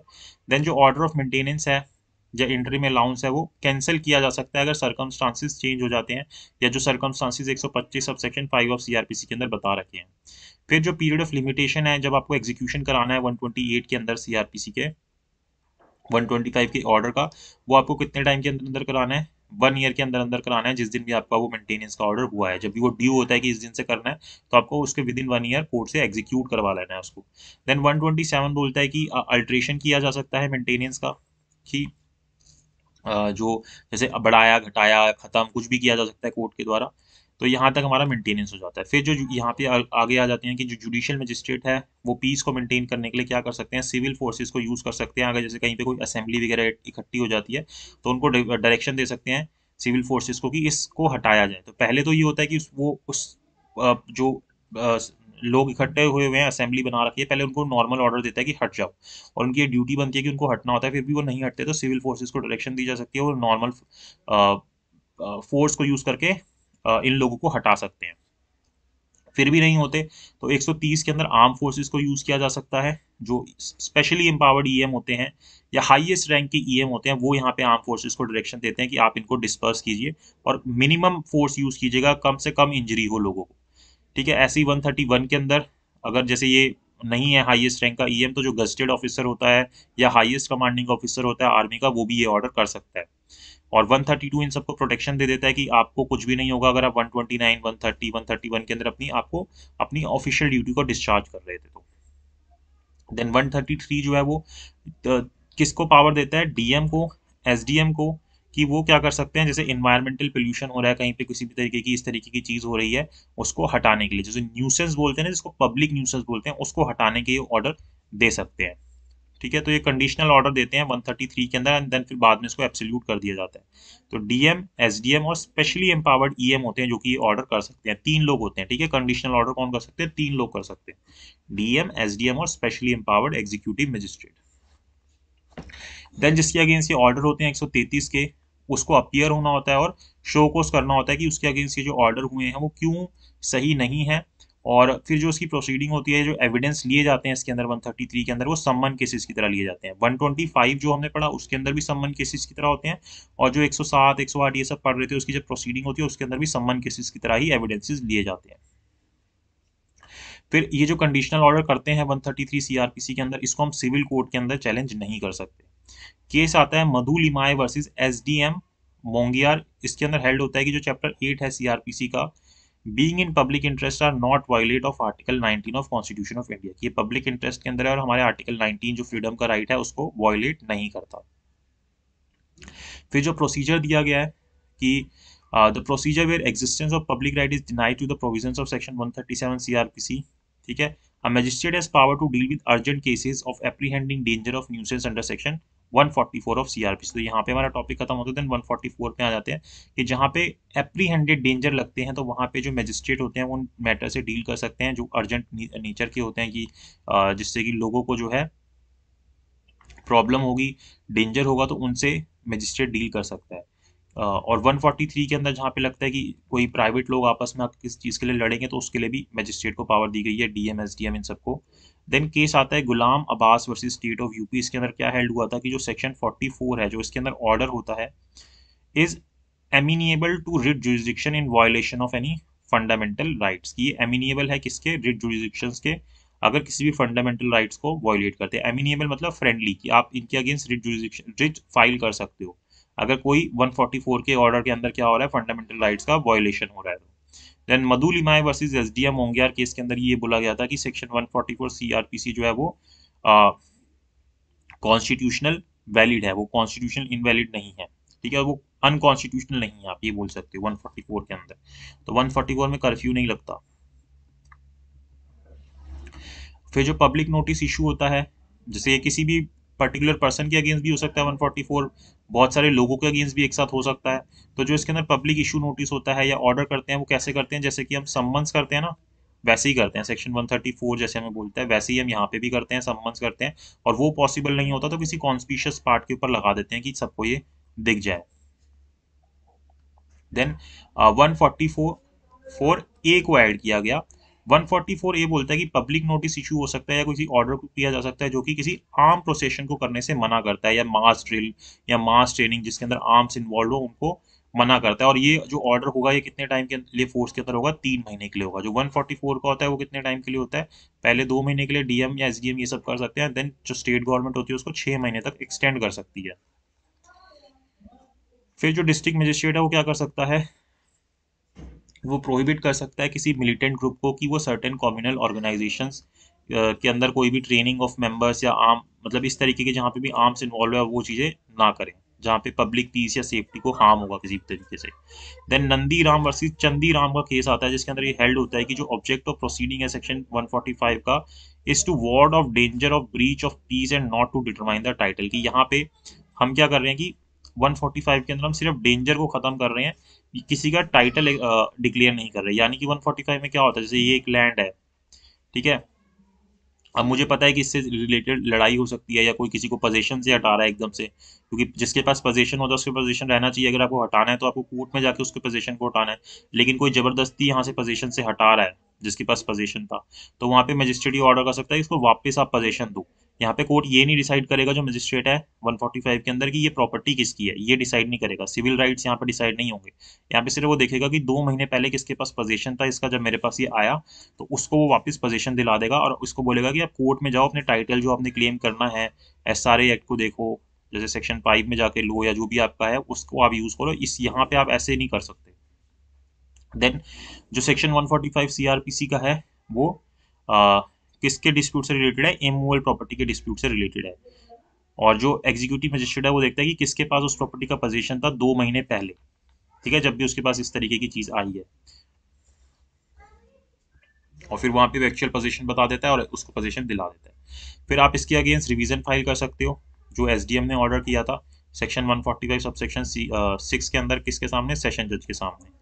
फिर सेक्शन 147 सीआरपीसी के अंदर आते हैं, ये right two of use of land और वाटर की बात करता है। 145 किसकी बात कर रहा था, पोजीशन, पर्टिकुलरली इमूवेबल प्रॉपर्टी का पोजीशन दिलाया जा रहा था, ठीक है। लेकिन यहाँ पे यूज की बात हो रही है, यानी कि ईजमेंट्री राइट की बात हो रही है सेक्शन 147 के अंदर। तो जैसे मान लो कि आपकी लैंड से यहाँ पे किसी के दूसरे की लैंड के ऊपर पानी जा रहा है और आप उसको वहाँ पे रोक देते हो, ठीक है, तो इससे भी डिस्प्यूट अराइज होगा। तो यहाँ पे भी आप क्या करोगे, मजिस्ट्रेट के पास जाओगे और वो क्या कर सकता है, इसको डायरेक्शन दे सकता है कि आप इसको पानी जो है इसकी लैंड पे जाने को अलाउ कर दो। तो जहाँ पे आपको कोई ईजमेंट्री राइट जैसे यूज ऑफ लैंड या वाटर की बात होगी तो आप 147 में जाओगे, और जहाँ पे कोई जैसे इमूवेबल प्रॉपर्टी से रिलेटेड डिस्प्यूट होगा कि किसके पास पोजीशन होना चाहिए तो आप 145 के अंदर जाओगे। और मान लो जैसे कोई 147 में आया, देन मजिस्ट्रेट को लगा नहीं है तो 145 का है, तो उसको फिर 145 में भेज सकता है। देन फिर 149 बोलता है कि पुलिस जो है वो किसी कॉग्निजेबल ऑफेंस को प्रिवेंट कर सकती है, और 151 के अंदर किसी व्यक्ति को अरेस्ट कर सकती है अगर उसको लगता है कि कोई व्यक्ति जो है कॉग्निजेबल ऑफेंसेस को कमिट कर रहा है तो।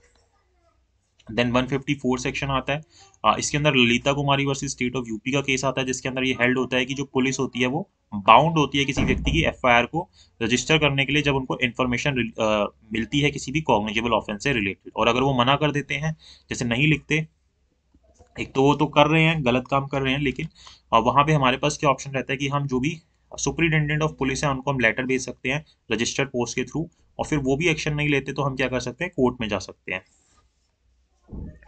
फर्स्ट इन्फॉर्मेशन रिपोर्ट क्या होती है, ये सिर्फ रिपोर्ट होती है किसी क्राइम के कमिट होने के लिए। ये अपने आप में सब्सटेंशियल पीस ऑफ एविडेंस नहीं होती, ठीक है, कि आप इसी के बेसिस पे किसी को सजा दे दो, ऐसा नहीं कर सकते आप।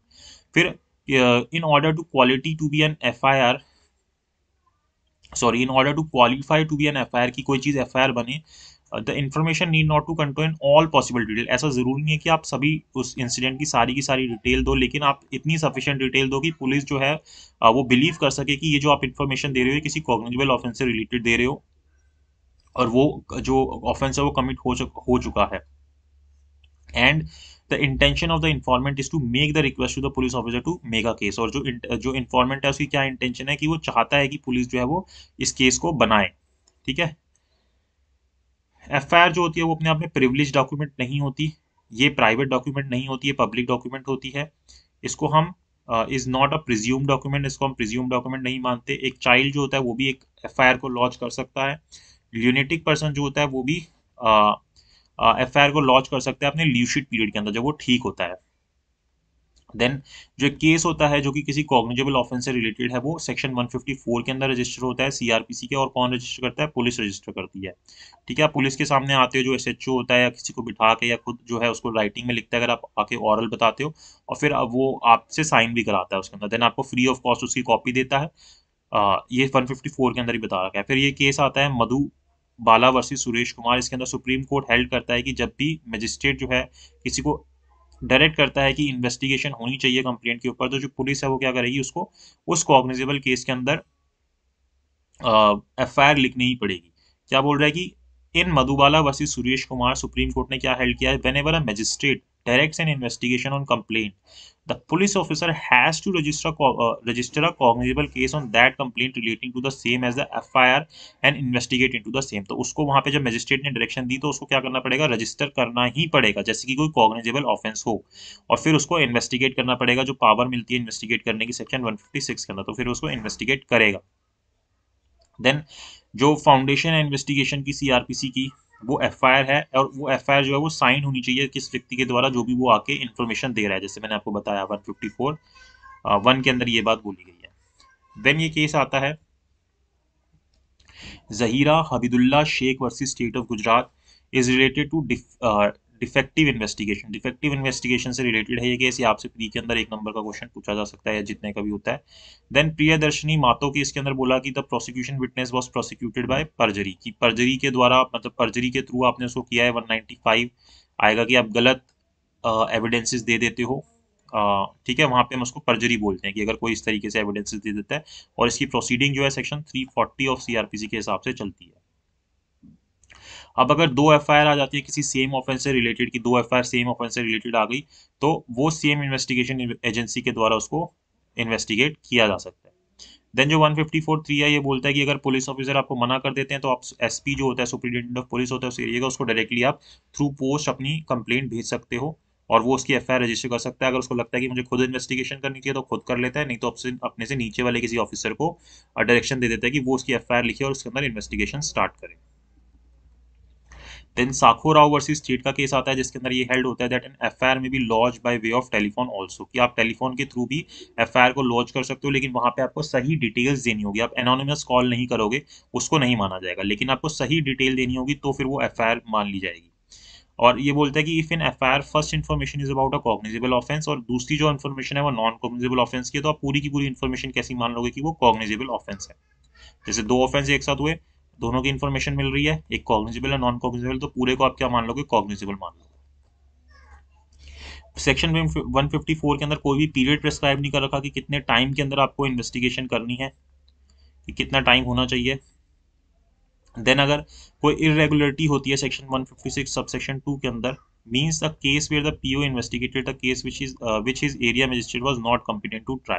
तो इसका मतलब क्या होता है, अगर हम इरेगुलरिटी बोल रहे हैं इसका मतलब ये हो रहा है कि जो पुलिस ऑफिसर है उसने ऐसे केस को इन्वेस्टिगेट कर लिया जो कि उसको इन्वेस्टिगेट नहीं करना चाहिए था, वो उसके मजिस्ट्रेट के एरिया के अंदर आता ही नहीं है, और अगर कर भी लिया तो उससे कोई फर्क नहीं पड़ेगा, ये क्योरेबल इरेगुलरिटी है, ये क्योरेबल है, इससे कोई फर्क नहीं पड़ेगा, आपकी प्रोसीडिंग इनिशिएट नहीं होगी। Then AR Anutulya versus RS Nayak के केस के अंदर बोला सुप्रीम कोर्ट ने that once the order of investigation is made by magistrate under section 156 subsection 3, एक बार अगर ऑर्डर कर दिया मजिस्ट्रेट ने, he can't interfere into the investigation if PO is malafide conducting the investigation. तो अब वो इंटरफेयर नहीं करेगा इन्वेस्टिगेशन के अंदर, चाहे पुलिस ऑफिसर मेलिफाइडली इन्वेस्टिगेशन क्यों ना कर रहा हो। फिर उसको ऑर्डर किए जा सकते हैं फेयर इन्वेस्टिगेशन के अंदर सेक्शन 482 ऑफ सीआरपीसी के, और ये किसके लिए होता है, इनहेरेंट पावर देता है हाई कोर्ट को। तो हाई कोर्ट उसको ऑर्डर कर सकता है कि पुलिस ऑफिसर को कि आप फेयर इन्वेस्टिगेशन करो। देन सरकारी Vasu versus state of UP के अंदर ये हेल्ड हुआ कि in case of unfair investigation the magistrate may take an order of fair investigation by exercising its ancillary powers. तो यहाँ पे जो मजिस्ट्रेट है अगर अनफेयर इन्वेस्टिगेशन चल रही है वो क्या कर सकता है, फेयर इन्वेस्टिगेशन के लिए ऑर्डर कर सकता है अपनी एंसिलरी पावर्स को यूज करके। देन हमारे सामने केस आता है धर्मेश भाई versus Vasudev Bhai versus state of Gujarat. It was held that magistrate can not pass an order to quash FIR, की जो मजिस्ट्रेट होता है वो किसी एफआईआर को क्वैश नहीं कर सकता as it would amount to withdrawal of its earlier order, क्योंकि फिर ये मान लिया जाएगा कि उसने अपना अर्लियर ऑर्डर जो है वो विड्रॉ कर लिया। तो अगर आपको एफआईआर क्वैश करानी है तो आपको हाई कोर्ट के पास जाना पड़ेगा सेक्शन 482 को यूज करते हुए। देन जो जो आप डिफरेंस करोगे किसके बीच में, जो पुलिस इन्वेस्टिगेशन को जो पुलिस को ऑर्डर होता है सेक्शन 156 सब सेक्शन 3 के अंदर, और जो सेक्शन 202 के अंदर होता है, ये कंप्लेंट के बेसिस पे होता है, और यहाँ पे डायरेक्टली जब पुलिस को ऑर्डर किया जाता है वो क्या होता है, CrPC was laid down by supreme court in Devarapalli Lakshmi Narayan Reddy versus N Narayan Reddy, इसके अंदर ये डिफरेंस किया गया था। तो एक कंप्लेंट जो होती है, तो आप कंप्लेंट करते हो और अगर मजिस्ट्रेट जो होता है वो वापस भेज देता है पुलिस को, तो 156(3) के अंदर तो वहां पे ये जो आपकी कंप्लेंट है कंप्लेंट नहीं रहती है, अब ये एफआईआर बन जाती है। लेकिन 202 के अंदर क्या होता है कि वो कंप्लेंट को मान लेता है, अभी आपकी कंप्लेंट होती है, देन वो किसी थर्ड पर्सन को, पुलिस को या खुद क्या कर सकता है, इंक्वायरी कर सकता है कि आप देखिए कि ये चीजें सही है या नहीं है, एविडेंस कलेक्ट करने के लिए जो भी चीजें वो कर सकता है। तो जो कंप्लेंट है वो क्या बन जाती है, एफआईआर बन जाती है जब पुलिस को भेज दी जाती है 156(3) के अंदर। फिर जो पुलिस ऑफिसर है बिना ऑर्डर के, without an order from magistrate and without a warrant can't arrest a person who is suspected of committing a non cognizable offence. की नॉन कॉग्निजेबल ऑफेंस में आप अरेस्ट नहीं कर सकते। कब कर सकते हो नॉन कॉग्निजेबल ऑफेंस के अंदर, सेक्शन 42 के अंदर, जहां पे आपने कोई नॉन कॉग्निजेबल ऑफेंस किया है और आप अपना नाम और पता सही नहीं बता रहे, तो आपको बिना वारंट के अरेस्ट कर लिया जाएगा, अदरवाइज नहीं किया जा सकता। नॉन कॉग्निजेबल केसेस के अंदर एक डायरी मेंटेन होती है, और वो डायरी के अंदर लिखा जाता है जब भी कोई नॉन कॉग्निजेबल केस आता है, और उसकी इन्फॉर्मेशन टाइम टाइम पे जो जुडिशियल मजिस्ट्रेट होते हैं उनको दी जा रही होती है, और जुडिशियल मजिस्ट्रेट अगर कुछ ऑर्डर करते हैं तो फिर उसको फॉलो किया जाता है। तो अगर मान लो जुडिशियल ऑफिसर ने बोला, जो जुडिशियल मजिस्ट्रेट है उन्होंने बोला कि इन्वेस्टिगेशन करो इस नॉन कॉग्निजेबल केस के अंदर, तो वहां पे फिर जो पुलिस ऑफिसर होते हैं उनको पूरी पावर मिल जाती है जैसे कॉग्निजेबल ऑफेंस में होती है, और वो उसके अंदर इन्वेस्टिगेशन कर सकते हैं। लेकिन यहाँ पे भी बिना वारंट के वो किसी को अरेस्ट नहीं करेंगे। When the information is given to PO regarding commission of non-cognizable offense, then PO will reduce it the informant into a NCR। जैसे यहाँ पे 154 के अंदर क्या होती है, एफआईआर होती है, लेकिन 155 की जब इन्फॉर्मेशन मिलती है तो उसको एनसीआर बोलते हैं, नॉन कॉग्निजेबल रिपोर्ट बोलते हैं, और एनसीआर दी जाती है हमें। Permission to investigate into non cognizable offence can be granted by magistrate having jurisdiction to try the case. तो जिसके पास ट्रायल करने का जुरिसडिक्शन है वही परमिशन देगा कि नॉन कॉग्निजेबल केस ऑफेंस के अंदर आप इन्वेस्टिगेशन करो। और अगर मान लो कि पीओ जो है वो रिफ्यूज कर देता है आपकी एनसीआर को रिकॉर्ड करने से एनसीआर डायरी के अंदर, तो जो कंप्लेंट है वो आप फाइल कर सकते हो मजिस्ट्रेट के सामने सेक्शन 155 सब सेक्शन 2 को यूज करते हुए। जो ऑर्डर है इन्वेस्टिगेशन का वो मजिस्ट्रेट पास कर सकता है सेक्शन 155 सब सेक्शन 2 के अंदर। प्री कॉग्निजेंस ऑर्डर जिसको हम बोलते हैं, कॉग्निजेंस लेने से पहले का ऑर्डर, कि अभी कॉग्निजेंस नहीं ली लेकिन वो ऑर्डर कर देता है कि इसके अंदर इन्वेस्टिगेशन की जाए। If PO investigated a non-cognizable case without the permission of the area magistrate, की बिना मजिस्ट्रेट के परमिशन के अगर नॉन कॉग्निजेबल केस के अंदर पीओ इन्वेस्टिगेशन कर देता है, तो ये क्या हो जाएगा, अपने आप में इनक्योरेबल इरेगुलरिटी है, इसको आप सही नहीं कर सकते और ये जो की गई है इसको विशेट मान लिया जाएगा, पूरी प्रोसीडिंग विशेट हो जाएगी। ठीक है, सेक्शन 465 भी इसी के बारे में बात करते हैं। फिर एक केस आता है केशव लाल वर्सेस स्टेट ऑफ बिहार। इसके अंदर क्या बोला कि it was an investigation of non cognizable case without magisterial order, जैसे यहाँ पे अभी आपको बताया था, लेकिन बिना मैजिस्ट्रियल ऑर्डर के इन्वेस्टिगेशन कर दी गई थी नॉन कॉग्निजेबल केस के अंदर। Will be an irregularity and the accuse may arise raise an objection and the proceeding quash by the high court under section 482 of CrPC. तो यहाँ पे भी इसी यही चीज हुई थी कि जो व्यक्ति था उसने ऑब्जेक्शन रेज किया, एक्यूज ने ऑब्जेक्शन रेज किया और फिर उस प्रोसीडिंग को 482 के अंदर क्वैश कर दिया गया, खत्म कर दिया गया। Then section 460 of CRPC, there is a power to quash the whole proceeding if there is an irregularity and because of that irregularity there is a consequent failure of justice की। यहाँ पे पावर दी गई है high court को कि वो quash कर सकते हैं पूरी प्रोसीडिंग को अगर ये इरेगुलरिटी जो है क्या कर रही है, जस्टिस, फेलियर ऑफ जस्टिस कर रही है। तो if an FIR is lodged and after investigation the police report filed says that it was a non-cognizable case, then section 2D explanation says that the police report will be considered as complaint and its cognizance will be taken under section 190 subsection 1A। कि अगर FIR laws हो गई किसके अंदर, किसी non cognizable offence के अंदर, तो सेक्शन 2D ही हमें ये बोल देता है, जो उसकी एक्सप्लेनेशन है वो हमें ये बोल देती है कि जो पुलिस रिपोर्ट है उसको हम कैसे कंसीडर करेंगे, कंप्लेंट के तौर पर कंसीडर करेंगे। जो पुलिस रिपोर्ट है वो क्या बन जाएगी, कंप्लेंट बन जाएगी। जो पुलिस ऑफिसर जिसने इन्वेस्टिगेशन करी होगी उसको हम कंप्लेनेंट बोलेंगे अब, और उसकी कॉग्निजेंस जो है सेक्शन 190 सबसेक्शन 1A के अंदर ली जाएगी। The police report of cognizable case and non-cognizable case will be filed under section 173 subsection 2। तो यहाँ पे जो हम जिसको क्या बोलते हैं, चार्जशीट बोलते हैं, वो फाइल होती है सेक्शन 173 सबसेक्शन 2 के अंदर।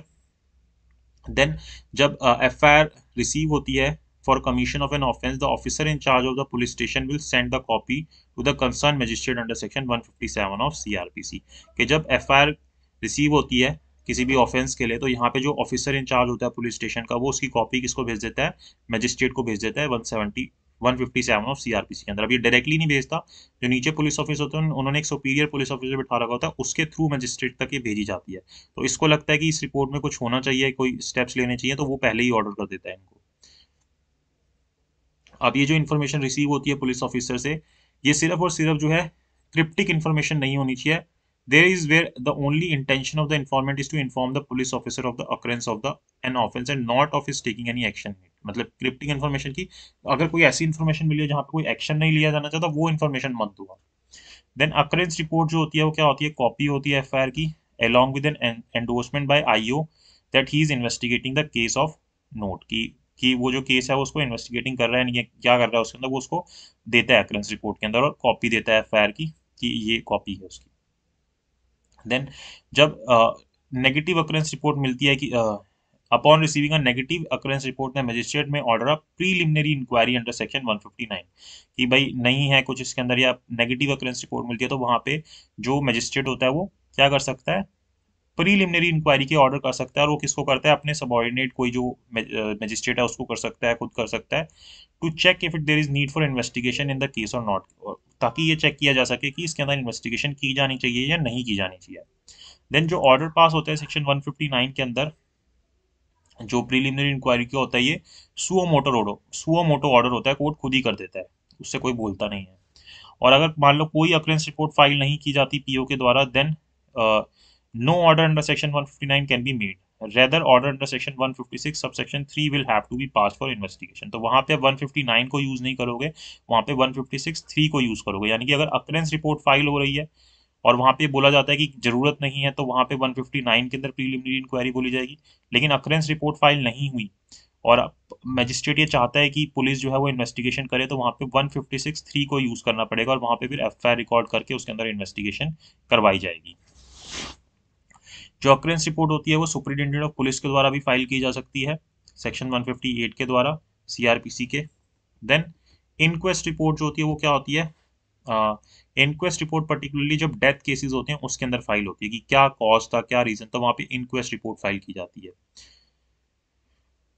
देन पीओ की पावर दे रहा है कि अगर किसी वुमेन विटनेस को बुलाना है किसी कॉग्निजेबल ऑफेंस के अंदर, अगर मतलब अटेंडेंस के लिए बुलाना है, तो extend to not calling the women police station, तो उसको आप पुलिस स्टेशन में नहीं बुलाओगे, 160 बोलता है। इधर आप क्या करोगे, उसके घर पे पर्सनली जाओगे या जो भी कंफर्टेबल प्लेस है वहां पे जाके उसके विटनेस लोगे, जो 161 के अंदर स्टेटमेंट लोगे आप। Then Kamalnath versus state of Tamil Nadu के अंदर बोला गया कि it was held under section 160 CRPC. A woman witness may be called to give information of commission of a crime at other place than her residence also if it is necessary in interest of justice. ये जो बात मैंने अभी आपको बताई कि कहीं और पे भी बुलाया जा सकता है। देन जो state of UP versus Satish का केस है, इसके अंदर क्या हेल्ड हुआ था कि अगर आप डिले करते हो किसी विटनेस को एग्जामिन करने के लिए, मतलब कि इन्वेस्टिगेटिंग ऑफिसर आईओ जो है डिलो करता है, does not इप्सो facto make prosecution version suspect. तो यहाँ पे ये नहीं है कि जो प्रोसिक्यूशन का वर्जन है, यानी कि जो स्टेट है उसका वर्जन जो है वो अपने आप में सस्पेक्ट हो जाएगा। Investigating officer should be categorically question in respect of delayed examination. यहाँ पे आप क्या कर सकते हो, आईओ से क्वेश्चन पूछ सकते हो कि आपने डिले क्यों किया। ठीक है, तो a person can be summoned as a witness under section 160 by police officer investigating the case. तो आईओ किसी व्यक्ति को बुला सकता है जिसको भी उसको लगता है कि इसको बुलाना जरूरी है विटनेस के तौर पर, तो वो पुलिस स्टेशन बुला सकता है। लेकिन 160 का सबसेक्शन 1 बोलता है कि आप किसी मेल चाइल्ड को जिसकी उम्र 15 साल से कम है, या कोई भी ऐसा व्यक्ति जिसकी उम्र 65 साल से ऊपर है, या फिर कोई भी वुमेन हो गई, या मेंटली या फिजिकल डिसेबल्ड पर्सन हो गया, उसको आप पुलिस स्टेशन में नहीं बुलाओगे। तो 15 साल से छोटे बच्चे, 65 साल से ऊपर बूढ़े, कोई भी वुमेन या कोई भी ऐसा व्यक्ति जो मेंटली फिजिकली डिसेबल्ड है, उसको 160 के अंदर आप पुलिस स्टेशन नहीं बुलाओगे। ठीक है, उनके या तो घर पे जाओगे या कोई और प्लेस लगती है वहां पे उनको बुलाया जाएगा। देन 161 के अंदर इनसे स्टेटमेंट ली जाती है। ठीक है, अब ऐसा जरूरी नहीं है कि जिन जिन को बुला रहा है सभी की स्टेटमेंट ले, जो जो भी उसको ठीक लगती है कि हाँ ये लेने लायक है, उनकी वो स्टेटमेंट ले लेता है, और ये जो स्टेटमेंट है इसको साइन करने की जरूरत नहीं होती। और ये क्रिमिनल ट्रायल के अंदर भी यूज नहीं होती, ये सिर्फ विटनेस को कॉन्ट्राडिक्ट करने के लिए यूज हो सकती है। जब आप उसको क्रॉस एग्जामिन कर रहे हो उस वक्त आप उसको कॉन्ट्राडिक्ट कर सकते हो 161 की स्टेटमेंट के थ्रू, सिर्फ और सिर्फ। Then Nandini Satpathy versus PL Dani के केस के अंदर बोला कि that a person has a right to protection under section 161 subsection 2 CRPs against questions the answer of which would have tendency to a criminal charge against them। तो यानी कि self incriminating जो charges होंगे उनके अगेंस्ट आपको जवाब देने की कोई जरूरत नहीं है। ठीक है, वही article 20 sub clause 1 Nandini Satpathy versus PL Dani के केस के अंदर बोला था। The prohibition applies only in inquiry and trial of the particular case during the investigation of which the statement was made. Thus, if the statement has any other evidentiary use for some other case, it will be not prohibited under section 162 subsection 1। तो ये जो prohibition हमने देखी थी ये क्या है, सिर्फ इंक्वायरी या ट्रायल के लिए और उसी पर्टिकुलर ऑफेंस के लिए है। अगर आप किसी और ऑफेंस के लिए यूज करना है स्टेटमेंट को, या किसी और जगह पे करना है, तो वहां पे यूज किया जा सकता है। और जिस भी व्यक्ति की जो स्टेटमेंट यहाँ पे लिखी गई है उसको साइन करवाने की जरूरत नहीं होती, उसको साइन करने की जरूरत नहीं है। देन ये ड्यूटी होती है पुलिस ऑफिसर की, वो इन्फॉर्म करे उस व्यक्ति को जिसकी वो स्टेटमेंट ले रहा है कि उसको ये जो है स्टेटमेंट साइन करने की जरूरत नहीं है, जिसको या जो राइटिंग के अंदर लिखी गई है उसको साइन करे, ऐसा कोई जरूरी नहीं है। ठीक है, note only the return statement but the omission can also be use for contradiction, कि ये जो स्टेटमेंट थी सिर्फ इसी को नहीं, अगर वो कोई चीज बताना भूल गया उसके अंदर तो उसको भी आप कॉन्ट्रडिक्शन के लिए यूज कर सकते हो उस पर्सन के अगेंस्ट जो विटनेस है। जो स्टेटमेंट हो रही है 161 के अंदर in course of examination and statement made under 162 are in course of investigation, so scope of section 162 is broader than section 161 of CrPC. की जो 161 की स्टेटमेंट है हम उसको एग्जामिनेशन के तौर की स्टेटमेंट मानेंगे, यानी कि इन्वेस्टिगेशन के वक्त की जो ट्रायल शुरू होने से पहले की है, सिर्फ एग्जामिनेशन के अंदर की मानेंगे। लेकिन जो स्टेटमेंट 162 की हो रही है उसको हम इन्वेस्टिगेशन की मानेंगे। तो यानी कि जो 162 का एक तरीके से एरिया है वो ज़्यादा ब्रॉडर है 161 से। देन 162 सबसेक्शन 2 बोलता है कि जो स्टेटमेंट दी जाती है किसी भी व्यक्ति के द्वारा पीओ को, जब इन्वेस्टिगेशन चल रही है, उसको हम कैसे यूज़ कर सकते हैं, डाइंग डिक्लेरेशन के तौर पर यूज़ कर सकते हैं section 32 subsection 1 of Indian evidence act के तौर पर, या फिर डिस्कवरी स्टेटमेंट के तौर पर भी यूज़ कर सकते हैं सेक्शन 27 के अंदर ही एविडेंस एक्ट के। ठीक है, तो ये चीज़ें ना मे भी हो सकता है कि ना समझ आए, क्योंकि अगर आपने पूरा पहले नहीं पढ़ रखा तो आपको पहले डिटेल में पढ़ना पड़ेगा, तभी ये समझ आएगा। तो उसके लिए आप वीडियोस देख सकते हो जो मैंने डिटेल में बना रखी है, ये क्विक रिवीजन टाइप के अंदर हो जाएगा। As per section 163, no police officer or other person in authority shall offer any inducement, threat or promise as mentioned in section 24 of Indian Evidence Act। तो यहाँ पे जब आप 163 बोलता है कि आप किसी भी व्यक्ति से जब स्टेटमेंट लोगे या कोई भी चीज़ करोगे तो उसको कोई इंड्यूस नहीं करोगे, कोई धमकी नहीं दोगे, या उससे कोई प्रॉमिस नहीं करोगे कि तू ऐसी स्टेटमेंट दे दे तो ऐसा हो जाएगा, जैसे सेक्शन 24 बोलता है। और पुलिस ऑफिसर जो है वो को प्रोहिबिट किया गया है कि any person from making any statement if they are made voluntarily, कि अगर कोई वॉलेंट्री हो रही है तो यानी कि वॉलेंट्री स्टेटमेंट ही देगा कोई व्यक्ति, अगर वॉलेंट्री नहीं दे रहा तो पुलिस ऑफिसर उसके साथ जोर जबरदस्ती नहीं करेगा। देन 164 बोलता है, एक स्पेशल प्रोसीजर दिया गया है कि किस तरीके से कन्फेशंस रिकॉर्ड होंगे और लोगों की स्टेटमेंट रिकॉर्ड होगी किसके सामने, मजिस्ट्रेट के सामने, और जो कन्फेशन है वो सेक्शन 281 को फॉलो करते हुए रिकॉर्ड किए जाएंगे। और जो डॉक्यूमेंट है कन्फेशन के जो 164 के अंदर रिकॉर्ड हो रहे हैं, वो क्या है, अपने आप में प्रिज्यूम डॉक्यूमेंट्स हैं section 80 of Indian evidence act के, उनको आप प्रिज्यूम डॉक्यूमेंट मानोगे। देन जो मजिस्ट्रेट है वो क्या करेंगे, will record the confession of an accuse when he is forwarded sponsored by the police officer. Recording of statement by magistrate under section 164 subsection 5 shall be sponsored witness only, यहाँ पे सिर्फ sponsored witnesses को ही record किया जाएगा। Confession can be recorded by magistrate with और without jurisdiction. अब ये जरूरी नहीं है कि जो कन्फेशन है वो सिर्फ जुरिसडिक्शन वाला मजिस्ट्रेट ही ले, कोई भी मजिस्ट्रेट ले सकता है 164 सबसेक्शन 1 के अंदर। अगर मान लो कि कोई कन्फेशन किसी जीएम के द्वारा रिकॉर्ड किया गया है इंडिया से बाहर, then section 164 will not apply to such confession and it will consider to be extra judicial confession। उसको हम extra judicial confession मानेंगे, यानी कि जज के सामने confession नहीं मानेंगे। ये जो एरिया वाली बात हो रही है, ये जो जज है वो इंडिया के अंदर का ही होना चाहिए, बाहर का है तो फिर हम उसको एक्स्ट्रा जुडिशियल मान लेंगे, यानी कि जज के सामने confession नहीं हुई वो, तो उसकी जो एविडेंटरी वैल्यू है वो भी कम हो जाएगी। Then, before an accused make a confession under section 164, he will be given a warning that he is not bound to make it by the magistrate। उसको वार्निंग दी जाएगी जब वो अपनी कन्फेशन दे रहा होगा कि उसके लिए मैंडेटरी नहीं है कि वो इस कन्फेशन को रिकॉर्ड करे, उसको वार्निंग दी जाएगी। और मजिस्ट्रेट जो है वो ये भी इंश्योर करेगा कि ये जो अपनी कन्फेशन दे रहा है ये वॉलेंटरली दे रहा है, और उससे एक मेमोरेंडम भी ले लिया जाएगा कन्फेशन के, जो जब जहाँ पे नीचे कन्फेशन ली जाएगी कि भाई मजिस्ट्रेट ये सारी बातें लिखेगा कि मैंने इसको बता दिया, ये वॉलेंटरली दे रहा है, ये सारी चीज़ें लिख देगा वो। देन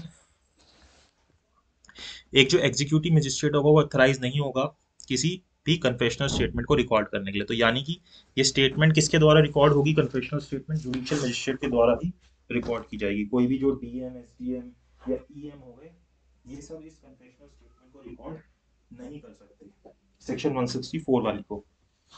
आई होप यहाँ तक आपको समझ आ रहा होगा। अगर आपको कोई डाउट रहेगा तो आप कमेंट बॉक्स में कमेंट कर सकते हैं। चलिए ठीक है, देन हम आगे चलते हैं। If magistrate administer oath before recording the confession of an accused, the confessional statement is bad in law and inadmissible in evidence। कि अगर मैजिस्ट्रेट जो है कोई ओथ लेता है कन्फेशन करने से पहले एक्यूज की, तो वो जो कन्फेशनल स्टेटमेंट है वो बैड मानी जाएगी लॉ के अंदर, और वो एडमिसिबल नहीं होगी एविडेंस के तौर पर। Then state of UP versus Singhara Singh का केस आता है, जिसके अंदर ये हेल्ड हुआ था कि अगर कोई कन्फेशन रिकॉर्ड की जाती है एक्यूज की, कि when the confession of the accused person is not recorded in the manner provided under 164 of CRPC, oral evidence of the magistrate is not admissible to prove that the confession was so made। कि अगर आप 164 को follow करते हुए confession नहीं record करें तो वहाँ पे आप मैजिस्ट्रेट के ऑरल एविडेंस नहीं ले सकते इस चीज़ को एडमिट करने के लिए कि उस व्यक्ति ने कन्फेशन दिया है।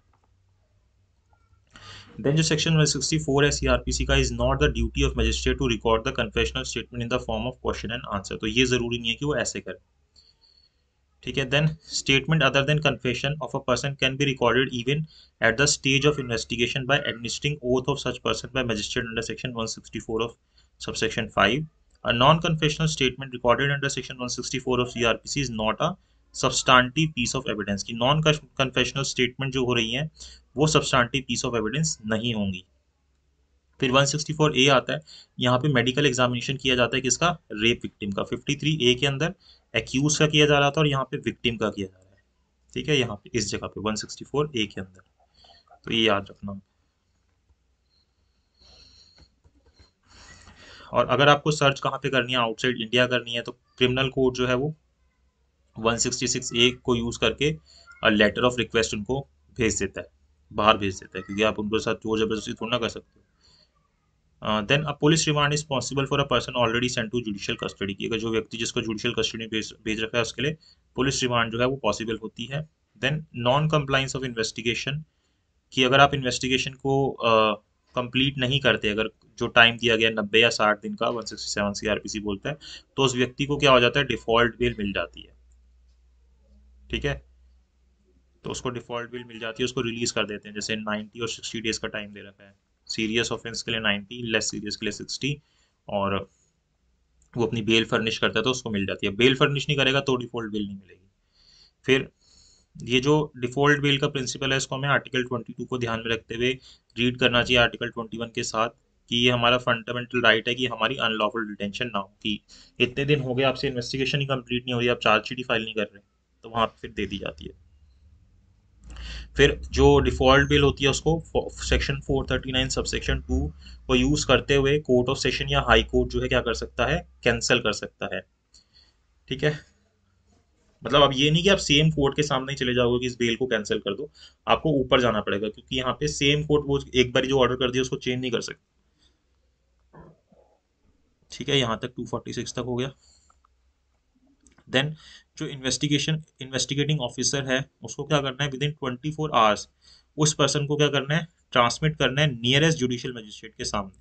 जिसको भी उसने अरेस्ट किया है ना, उसको 24 घंटे के अंदर अंदर नियरेस्ट जो पुलिस ऑफिसर है उसके सामने प्रोड्यूस करना है। और साथ में जो कॉपीज हैं, जो डायरी एंट्री होती है, वो भी उसको वहां पे दिखाएगा, with accuse if the investigation is not complete with in 24 hour. अगर 24 घंटे में नहीं होती, तो अगर आप कोर्ट में प्रेजेंट होगे तो आप देखना, जब ऐसे किसी को लेके आते हैं तो वहाँ पे केस डायरी भी दिखाई जाती है कि हाँ केस डायरी के अंदर एंट्री कर दी गई है, जो डायरी होती है जो मेंटेन करते हैं पुलिस ऑफिसर्स। और यहाँ पे अगर इन्वेस्टिगेशन 24 घंटे के अंदर कंप्लीट नहीं होती, जो जो लार्जेस्ट पीरियड दिया गया है, जो कि जिस जो जहाँ पे जो एक्यूज है उसको पुलिस के सामने, उसके पुलिस के पास रखा जा सकता है, तो वो है 15 दिन का। यानी कि जो पीसी होती है, पुलिस कस्टडी होती है, वो सिर्फ 15 दिन तक की मैक्सिमम दी जा सकती है। उसके बाद उस व्यक्ति को जुडिशियल कस्टडी में भेज दिया जाता है, जेल में भेज दिया जाता है। देन जो CBI special investigation cell new Delhi versus Anupam J Kulkarni का केस आता है, इसके अंदर ये हेल्ड हुआ था that the burden of proving the necessity of police remand lies on the prosecution and the court will normally be reluctant to or decline to grant police custody unless it find compelling reason for the same। कि normally क्या होगा कि जो जजेस हैं वो police custody नहीं देंगे, आपको प्रूव करना पड़ेगा कि आपको क्यों ज़रूरत है, प्रोसिक्यूशन को ये शो करना पड़ेगा कि आपको इतनी ज़रूरत क्या है कि आप इसकी पुलिस कस्टडी चाहते हैं। The court will count 15 days time, की ये जो 15 दिन का टाइम है वो कब से स्टार्ट होगा, from the date of production of the accuse before him. जिस दिन भी पहली बार उसको लेके आए थे, जैसे 1 तारीख को लेके आए, तो यहाँ से 15 दिन उसके काउंट होंगे ये। तो अगर मान लो कि अगर सरेंडर का भी केस है, तो जो इनिशियल 15 दिन है वो कब से स्टार्ट होंगे, जब उसको फॉर्मली अरेस्ट किया गया और मजिस्ट्रेट के सामने प्रोड्यूस किया गया सेक्शन 167 के हिसाब से। 167(2)A बोलता है सीआरपीसी का जो एग्जीक्यूटिव मजिस्ट्रेट है वो एम्पावर्ड है क्या करने के लिए, रिमांड को ग्रांट करने के लिए, लेकिन मैक्सिमम 7 दिन के लिए। तो जेएम जो है वो 15 दिन, और जो एग्जीक्यूटिव मजिस्ट्रेट है वो मैक्सिमम 7 दिन के लिए यहाँ पे रिमांड दे सकता है। सेक्शन 167 सीआरपीसी बोलता है कि जो ऑफेंसेस पनिशेबल विद डेथ या लाइफ इम्प्रिजमेंट या 10 साल से कम की सजा, उनके लिए ये टाइम कितना है, 60 दिन का है। और जो जिनके अंदर डेथ और 10 साल तक की सजा या लाइफ इम्प्रिजमेंट है, उसके लिए 90 दिन का टाइम दिया गया है। उसके बाद आपको डिफॉल्ट बिल मिल जाएगी। देन इन्वेस्टिगेशन करने के बाद अगर ये अपीयर होता है पीओ को कि कोई सफिशिएंट एविडेंस नहीं है इस व्यक्ति के अगेंस्ट जिसके अगेंस्ट प्रोसीडिंग्स चलाई गई है, तो और कोई जस्टिफिकेशन नहीं है, कोई सस्पिशन नहीं है कि इस व्यक्ति को मजिस्ट्रेट के सामने क्यों नहीं भेजना चाहिए, तो वहां पे वो क्या कर सकता है, उसको रिलीज कर सकता है बॉन्ड के ऊपर कि अगर जरूरत पड़ी तो आपको बुलाया जाएगा। 169 बोलता है उस व्यक्ति को रिलीज किया जा सकता है। देन इसी को हम क्या बोलते हैं, क्लोजर रिपोर्ट या फाइनल रिपोर्ट भी बोलते हैं 169 को, कि इस व्यक्ति के लिए क्लोजर रिपोर्ट कर दी हमने, खत्म कर दिया कि इसके हमें लग ही नहीं रहा, कोई एविडेंस ही नहीं मिल रहे। अब मैं जरूरी नहीं होता कि मजिस्ट्रेट इसके बाद मान जाए, मजिस्ट्रेट भी क्या कर सकता है इसके बाद, वो कह सकता है कि नहीं नहीं मुझे एविडेंस मिल रहे हैं, इसके अगेंस्ट करो आप इन्वेस्टिगेशन, ठीक है। If upon investigation appear to the PO that there is sufficient evidence या रीजनेबल ग्राउंड, ये 170 के अंदर बोलता है कि या तो उसको नहीं मिले, तो 169 के अंदर खत्म कर दिया। अगर मजिस्ट्रेट ओ सॉरी पुलिस ऑफिसर को कोई रीजनेबल ग्राउंड एविडेंसेस मिलते हैं उस व्यक्ति के अगेंस्ट जो कि जस्टिफाई करते हैं सस्पिशन को कि भाई उसने ये ऑफेंस किया है, तो फिर उसको फॉरवर्ड कर दिया जाता है मजिस्ट्रेट के सामने, और फिर आगे जो है केस को चलाया जाता है, पुलिस रिपोर्ट को फॉरवर्ड कर दिया जाता है और ट्रायल के लिए कमिट कर दिया जाता है, एंड देन आगे प्रोसीडिंग चलती है। तो ये जो चालान बोलते हैं, फिर जो 172 सबसेक्शन 3 के अंदर फाइल होता है, 2 के अंदर फाइल होता है, वो यही वाला कंसेप्ट होता है जिसको हम चालान बोलते हैं। और अगर मान लो किसी व्यक्ति के अगेंस्ट क्लोजर रिपोर्ट फाइल हुई है, जो अपोजिट पार्टी है जिसके थ्रू ये कंप्लेंट की गई थी या जो भी विक्टिम था, वो क्या कर सकता है, प्रोटेस्ट पिटीशन फाइल कर सकते हैं कि आपने गलत इसको बंद कर दिया है। जब क्लोजर रिपोर्ट हुई और मजिस्ट्रेट भी मान गया इस चीज से, तो फिर आप क्या कर सकते हो, प्रोटेस्ट पिटीशन फाइल कर सकते हो कि इसको गलत तरीके से बंद किया जा रहा है।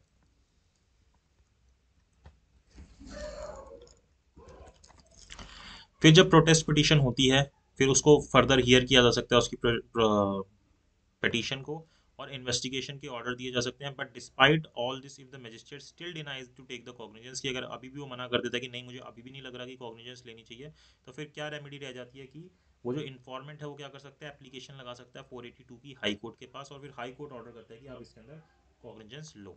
Then Vasanti Dubey versus state of MP का केस आता है, जिसके अंदर एक हेल्ड होता है कि अगर क्लोजर रिपोर्ट फाइल की गई है पीओ के द्वारा, और मजिस्ट्रेट जो है उसको हम कंपेल नहीं कर सकते कि वो जो पीओ की बात है उसको माने ही माने, या फिर जो क्लोजर रिपोर्ट है उसको चार्जशीट के अंदर कन्वर्ट कर ले।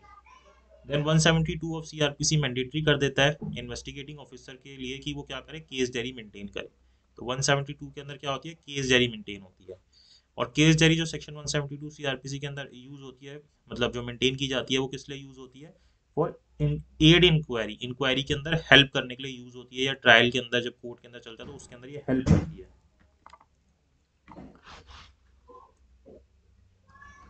देन अगर पुलिस ऑफिसर कॉन्ट्रडिक्ट हो जाता है, मतलब कि उसकी बात जो है मैच नहीं करती जो बात वो बोल रहा है अपनी केस डायरी के बेसिस पे, तो जो एक्यूज है वो फर्दर कॉन्ट्रडिक्ट किया जा सकता है सेक्शन 145 ऑफ एविडेंस एक्ट के अंदर। देन पुल्लुपुरी कोटैया वर्सेस एम्परर का केस आता है, जिसके अंदर ये हेल्ड हुआ था कि अगर पीओ जो है उसने केस डायरी ही रिकॉर्ड नहीं की, then in itself will not be fatal to the prosecution case, rather the court will seek an explanation from the investigating officer। तो वहाँ पे फिर आईओ से पूछा जाएगा कि आपने केस डायरी क्यों मेंटेन नहीं की। Then Shamshul Kanwar versus state of UP का केस आता है, जिसके अंदर ये हेल्ड हुआ था कि accuse does not have the right to obtain the copy of case diary, की एक्यूज के पास ये राइट नहीं है कि वो केस डायरी की कॉपी ऑब्टेन करे। लेकिन जब आईओ जो है अपनी मेमोरी को रिफ्रेश करने के लिए उसको यूज कर रहा है केस डायरी को, जैसे जब वो कोर्ट के अंदर खड़ा हुआ है और यूज कर रहा है उसके लिए, तो कोर्ट जो है या फिर कोर्ट यूज कर रहा है आईओ को कॉन्ट्रडिक्ट करने के लिए, तो वहां पे जो एक्यूज है वो क्या कर सकता है, केस डायरी को ऑब्टेन कर सकता है आईओ को कॉन्ट्रडिक्ट करने के लिए 145 से या 161 को एविडेंस एक्ट के अंदर, ठीक है। अदरवाइज जनरली नहीं मांग सकता वो कॉपी, लेकिन अगर आईओ अपनी मेमोरी रिफ्रेश कर रहा है या कोर्ट उसको कॉन्ट्रडिक्ट कर रहा है केस डायरी के थ्रू, तो फिर वहां पे एक्यूज जो है वो तब मांग सकता है और कॉन्ट्रडिक्ट कर सकता है आईओ को।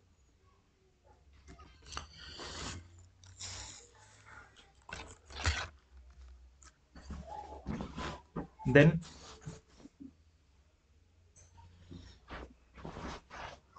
a police report on the complaint of investigation is to be forwarded to a magistrate empowered to take cognizance of the offense। फिर जो पुलिस रिपोर्ट होती है, जब इन्वेस्टिगेशन कंप्लीट हो जाती है, उस पुलिस रिपोर्ट को मजिस्ट्रेट के पास भेज दिया जाता है कि वो कॉग्निजेंस ले ले उसके अंदर। 173 सबसेक्शन 2, इसी को हम क्या बोलते हैं, पुलिस रिपोर्ट या फिर चार्जशीट बोल देते हैं। दिनेश दलमिया वर्सेस सीबीआई के केस के अंदर ये हेल्ड हुआ था कि जो चार्जशीट है वो सेक्शन 173 सबसेक्शन 2 के अंदर जब फाइल होगी, When the police officer is satisfied that sufficient matter has been gathered for the taking, कि जो sufficient matter है वो gather हो गया है कि जो इसके अंदर कॉग्निजेंस है वो ली जाए और एक्यूज के अगेंस्ट आगे प्रोसीड किया जाए। स्टेट ऑफ केरला वर्सेस बाबू के केस में बोला कि जो सेक्शन 173 सब सेक्शन 2 है वो प्रोहिबिट्स करता है केस डायरी को यूज करने के लिए एट इंक्वायरी और trial of the same case, it no where prohibit it use in some other cases, कि आप सेम केस के अंदर इसको यूज नहीं करोगे लेकिन किसी और जगह पे इसको यूज कर सकते हो। Then MC Mehta versus union of India के केस के अंदर हेल्ड हुआ that the report under section 173 subsection 2 is only an opinion of the police and it is not binding upon the magistrate, कि पीओ की जो ओपिनियन है वो binding नहीं होगी मजिस्ट्रेट के ऊपर। मजिस्ट्रेट को लगता है उसके बावजूद कि कॉग्निजेंस नहीं लेना चाहिए, इवन पीओ बोल रहा है कि लेना चाहिए पुलिस ऑफिसर, तो मजिस्ट्रेट की मर्जी है, वो लेगा या नहीं लेगा उसकी मर्जी है। पुलिस रिपोर्ट जो है वो पीस ऑफ एविडेंस भी नहीं होता।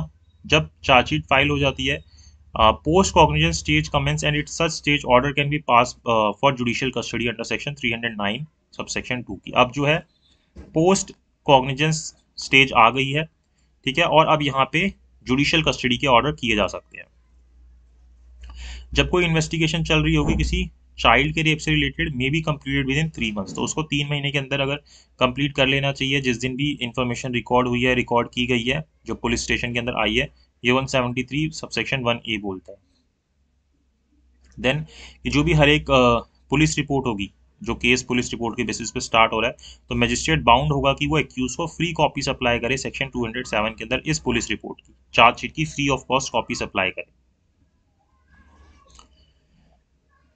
और supply of copy to the accuse where the magistrate think that case is exclusively trial by court of session, same चीज है, बस अगर कोर्ट ऑफ सेशन के द्वारा तो 208 के अंदर बोल दिया, अदरवाइज 207 के अंदर बोल रहा है। दोनों में आपको क्या करना है, पुलिस रिपोर्ट की या जो चार्जशीट है उसकी कॉपी फ्री ऑफ कॉस्ट उस एक्यूज को सप्लाई करनी है।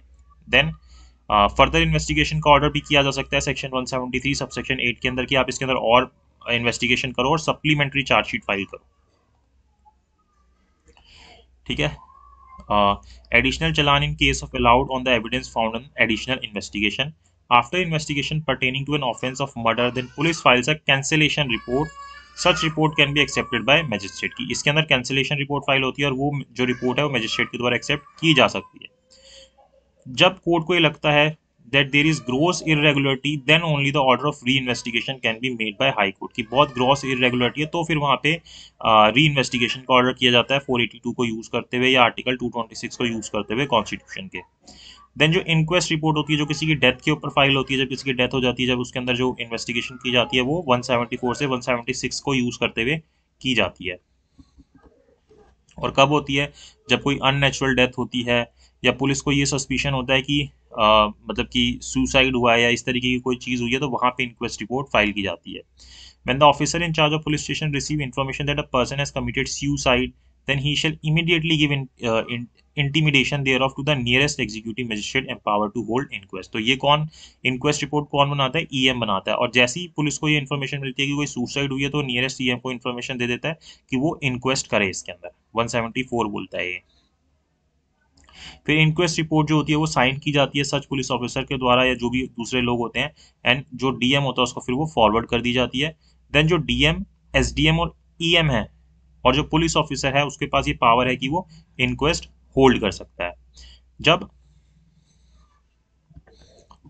when the case of the is of nature inferred in section 174 subsection 3 clause 1 or clause 2, the nearest magistrate empowered to hold inquest shall, or in any other case mentioned in 174(1), may hold an inquiry into the cause of death instead of an addition to the investigation held by the police officer। 176 बोलता है कि उसको cause दे सकता है उसके अलावा भी, ठीक है। अब देखो कुछ कुछ चीज़ें नहीं समझ आएंगी, ये अगर आप डायरेक्टली इसको देख रहे हो तो नहीं समझ आएगा, आपको पहले चीज़ें डिटेल में पता होनी चाहिए। आप ये एग्जाम टाइम के अंदर क्विक रिवीजन कर सकते हो, या अगर आपने पहले पढ़ा हुआ है तभी आपको ये चीज़ें समझ आएंगी। बहुत सारी छोटी छोटी चीज़ें जो मैं यहाँ पे डिटेल में समझाऊंगा तो हम नहीं कर पाएंगे।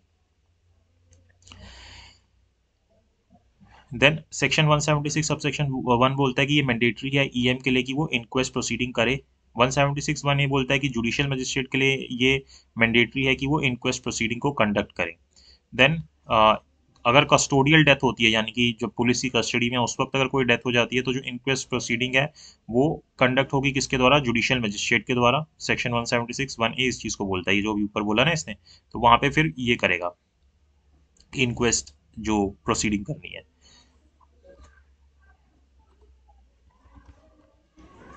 177 और क्या बोलता है, wherever the consequence of the offence was committed it must be tried by the court having jurisdiction over the area. Simple सी बात है। 178 बोलता है, अब ये जुरिसडिक्शन की बात कर रहा है कि जहां पे भी ऑफेंस हुआ है वो वाला उस एरिया का जो जुडिशियल मजिस्ट्रेट है वो वहां पे उसको ट्रायल करेगा उसका। यहाँ से हमारा जुड़ी वो शुरू हो जाता है, जुरिसडिक्शन शुरू हो जाती है। 178 बोलता है कि where it is uncertain in which of several place an offence was committed और where it partly committed the one and partly in other or where the offence is continuing one and continues to be committed more local areas than one.